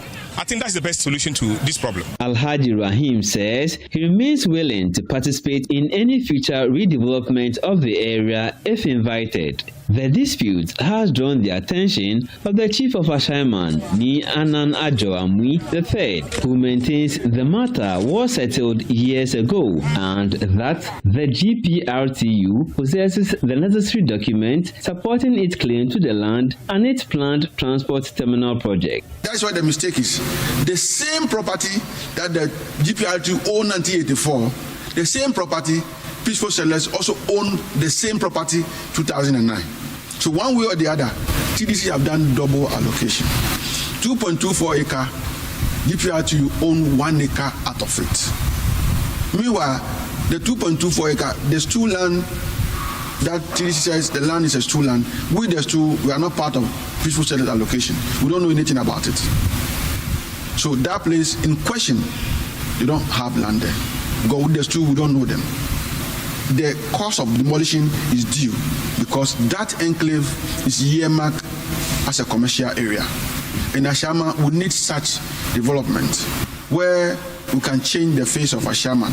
Meanwhile, Ni Anan Ajo Amui III further revealed that another investor, T. Tepo, had previously secured approval to develop the site into a modern commercial complex with office space, banking facilities and secure parking, but the project stalled due to persistent disputes and resistance. T. Tepo was allocated by the Tama Traditional Council with TDC. He has all the documents from TDC. He has permits from Ashaiman Municipal Assembly.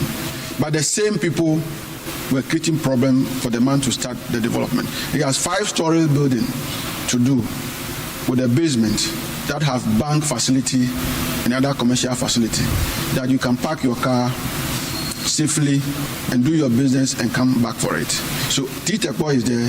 Before the GPRTU has also come out with ultra-modern design. Ni Anan Ajo Amui III believes Ashaiman cannot afford further delays to critical development projects, arguing that the municipality is long overdue for modern infrastructure capable of transforming its commercial landscape. Kwame Yankes reports for Joy News. Ghana is ramping up efforts to build a climate-smart food system as the country spends hundreds of millions of US dollars on food imports while climate change continues to threaten local agriculture. The initiative aims to boost food security, support farmers, and improve public health. The following report has more. Climate change is placing increasing pressure on Ghana's agricultural sector, threatening food production, livelihoods, and food security for millions of people. Minister of State for Climate Change and Sustainability, Isifu Seidu, says Ghana spends more than $400 million annually on poultry imports, describing it as a major drain on the economy and a challenge for local producers. The backbone of our economy, contributing approximately 19% of Ghana's GDP and providing livelihood for 1 in every 3 Ghanaians. Yet today, the sector stands at a critical crossroads, simultaneously bearing the impacts of climate change while contributing significantly to greenhouse gas emissions. The evidence confronting us is both compelling and urgent. First, there is the economic challenge. Ghana spends more than $400 million annually on poultry imports alone. Every ton of food imported is not only a missed opportunity for local production and employment, but also a transfer of wealth away from our rural economies. This dependence weakens our food sovereignty, places pressure on foreign exchange reserves, and undermines the resilience of our agricultural sector. Public health expert at the Ministry of Health, Kojo Etuahene, says non-communicable diseases now affect between 34 and 36% of Ghanaians, underscoring the need for healthier and more sustainable food systems. What I would say from the perspective of non-communicable disease is the trend in increase of non-communicable diseases, because now we have about between 34 to 36% of Ghanaians being affected by non-communicable disease. That's the hypertension, the diabetes, the cancers, and the cardiovascular diseases. And we've realized that more young people are getting affected by these non-communicable diseases. And even quite also more disturbing is that women tend to be at the receiving end.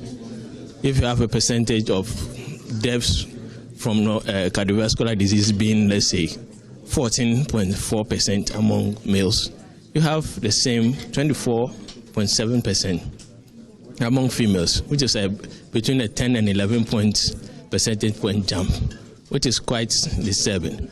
And one of the key determinants of our health is the food that we eat, is what we eat. And we have a diet transition where we've now shifted from our traditional local diets, which were largely plant-based. They were non-processed, they were non-refined. They didn't have a lot of these additives and things. And now a lot of people are now opting for the noodles, the packaged fast foods, and then the sweetened beverage, and these are having negative effects on our health. Recommendations from the workshop are expected to shape Ghana's climate prosperity plan and inform long-term policies on sustainable food production and public health. For Dre News, Martha Sewa Boachi's report, read to you. The Central Regional Minister, Eko Eduamwa, has cautioned business owners and politicians against mixing business with politics, warning that blurred interests often hinder economic growth and sustainable development. Speaking at the Cape Coast Business Summit, the minister urged entrepreneurs and political actors to remain focused on their respective roles to foster a conducive environment for investment, job creation, and long-term economic progress. The Cape Coast Business Summit brought together business leaders, government officials, and investors to discuss strategies for promoting entrepreneurship, attracting investment, and accelerating economic growth in Cape Coast. Addressing participants, the Mayor of Cape Coast, George Justice Arthur, urged entrepreneurs to properly register their businesses and embrace collaboration to enhance growth and competitiveness. My charge to you, entrepreneurs, register your business with Ghana Revenue Authority and Registrar General's Department. It's your key to loans, contracts, and government programs. The Ghana Enterprise Agency is here to help you for free today. Your business money is not top money. Open a business account. Collaborate. Don't compete alone. 5 bakers can buy flour together and get wholesale price. 10 bread makers can export together. The Ghana Chamber of Commerce is your strength. The Central Regional Minister, Ekopin Ochuejuamwa, advised business owners to clearly separate business interests from politics, stressing that such a distinction is crucial for sustainable enterprise development. Let's leave the politics to the politicians and business for the businessmen. Let's have that clear line. Indeed, politics are fueled by the businessmen, but they have their role. We give them the enabling environment for them to try to do their businesses, and where we need resources to support us and ideas to move on, they support us. But to combine the two, we get confused. And so many businesses start very well in this country, but they get nowhere. Keep what you have, the little you have, diligently, until you meet the one who wants to plan it for you. Delivering the keynote address, Sahara Group co-founder Tonya Patrick Cole called on citizens, local government leaders, and other stakeholders to take an active role in attracting investment and driving the economic transformation of Cape Coast. Every investment destination requires ambassadors. The assembly, you sir, you must be an ambassador.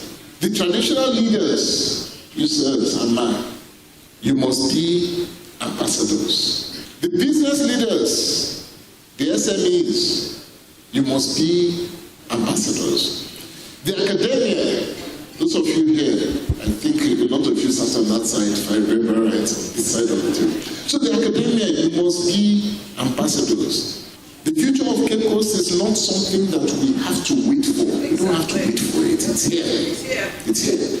It's something that we all must build together. From Cape Coast, Abigail Lisol Nkrumah reports for Joy News. And that's it for the Pulse this evening. My name is Kenneth Jesse, but I leave you with this story because a 32-year-old man we are calling Kofi never imagined he would one day question the paternity of his son. But after his fiancée denied taking money that had gone missing from his room, mistrust began to set in. The incident led Kofi to secretly take his 4-month-old baby for a DNA test, hoping his worst fear would not come true. Here are excerpts of Mavis Kabuko's feature, Who is My Father? Have a good evening. Initially, I didn't have that thought at all, but because I didn't suspect anything negative. I didn't suspect that maybe she's doing something outside, or I didn't have that thought at all initially. But during the pregnancy, something happened.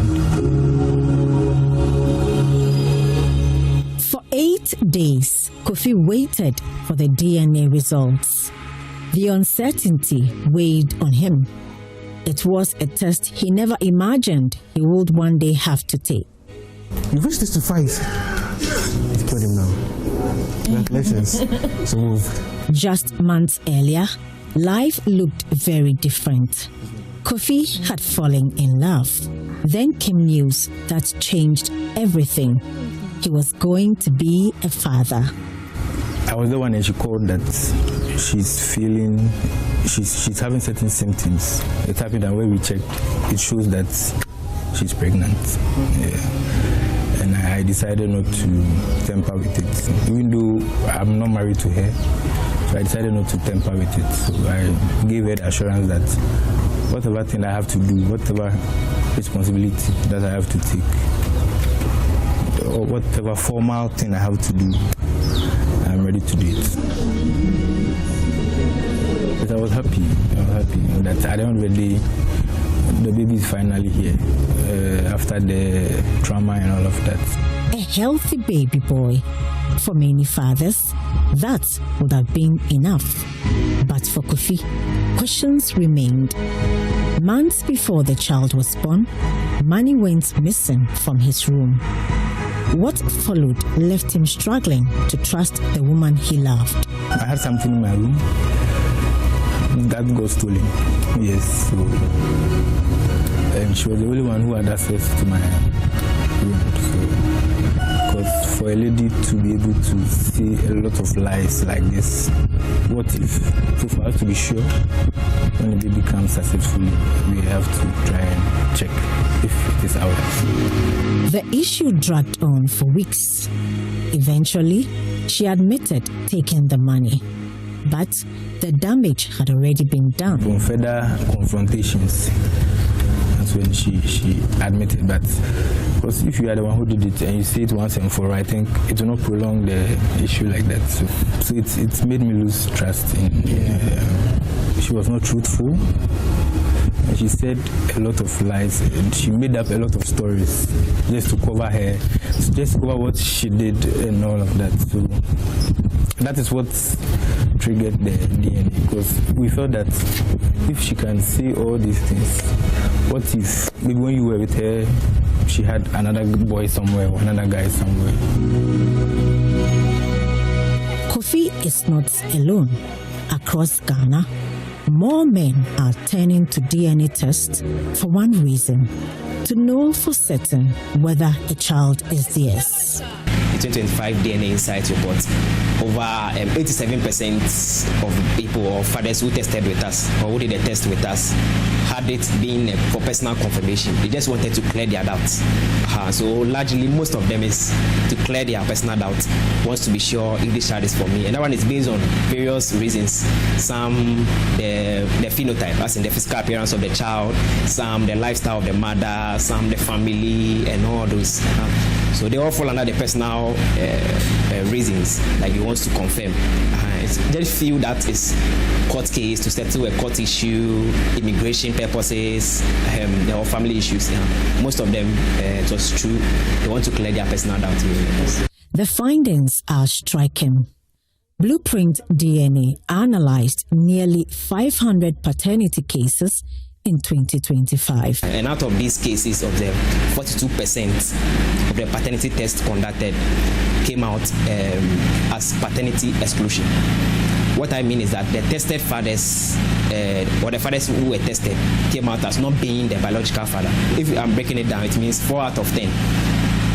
Out of the 10 cases done, 4 of them came out negative, meaning paternity excluded. The father isn't the biological father. When Kofi finally decided to test, he kept it to himself.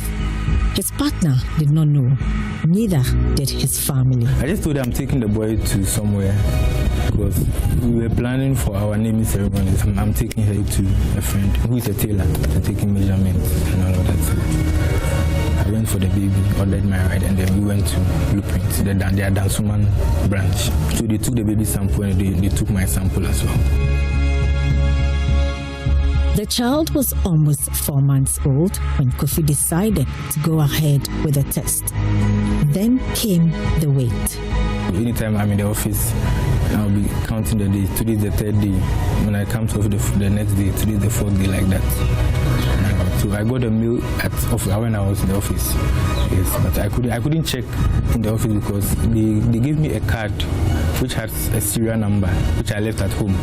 So I had to get back to home. So I go home around 7.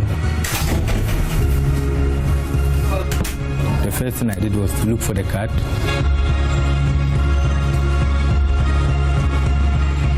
And then I entered the serial number and the mail opened.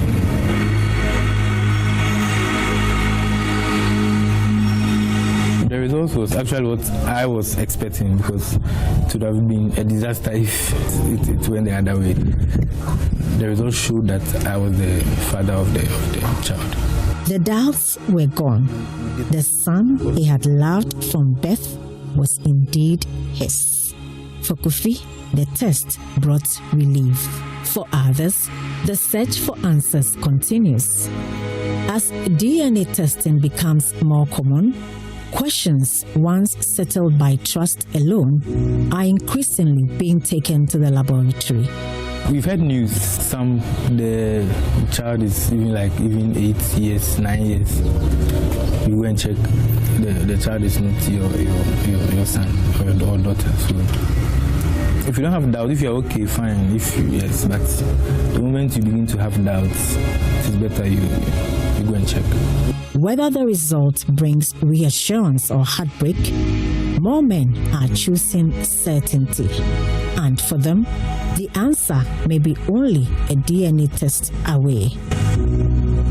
Mavis Kabukwa's report read to you.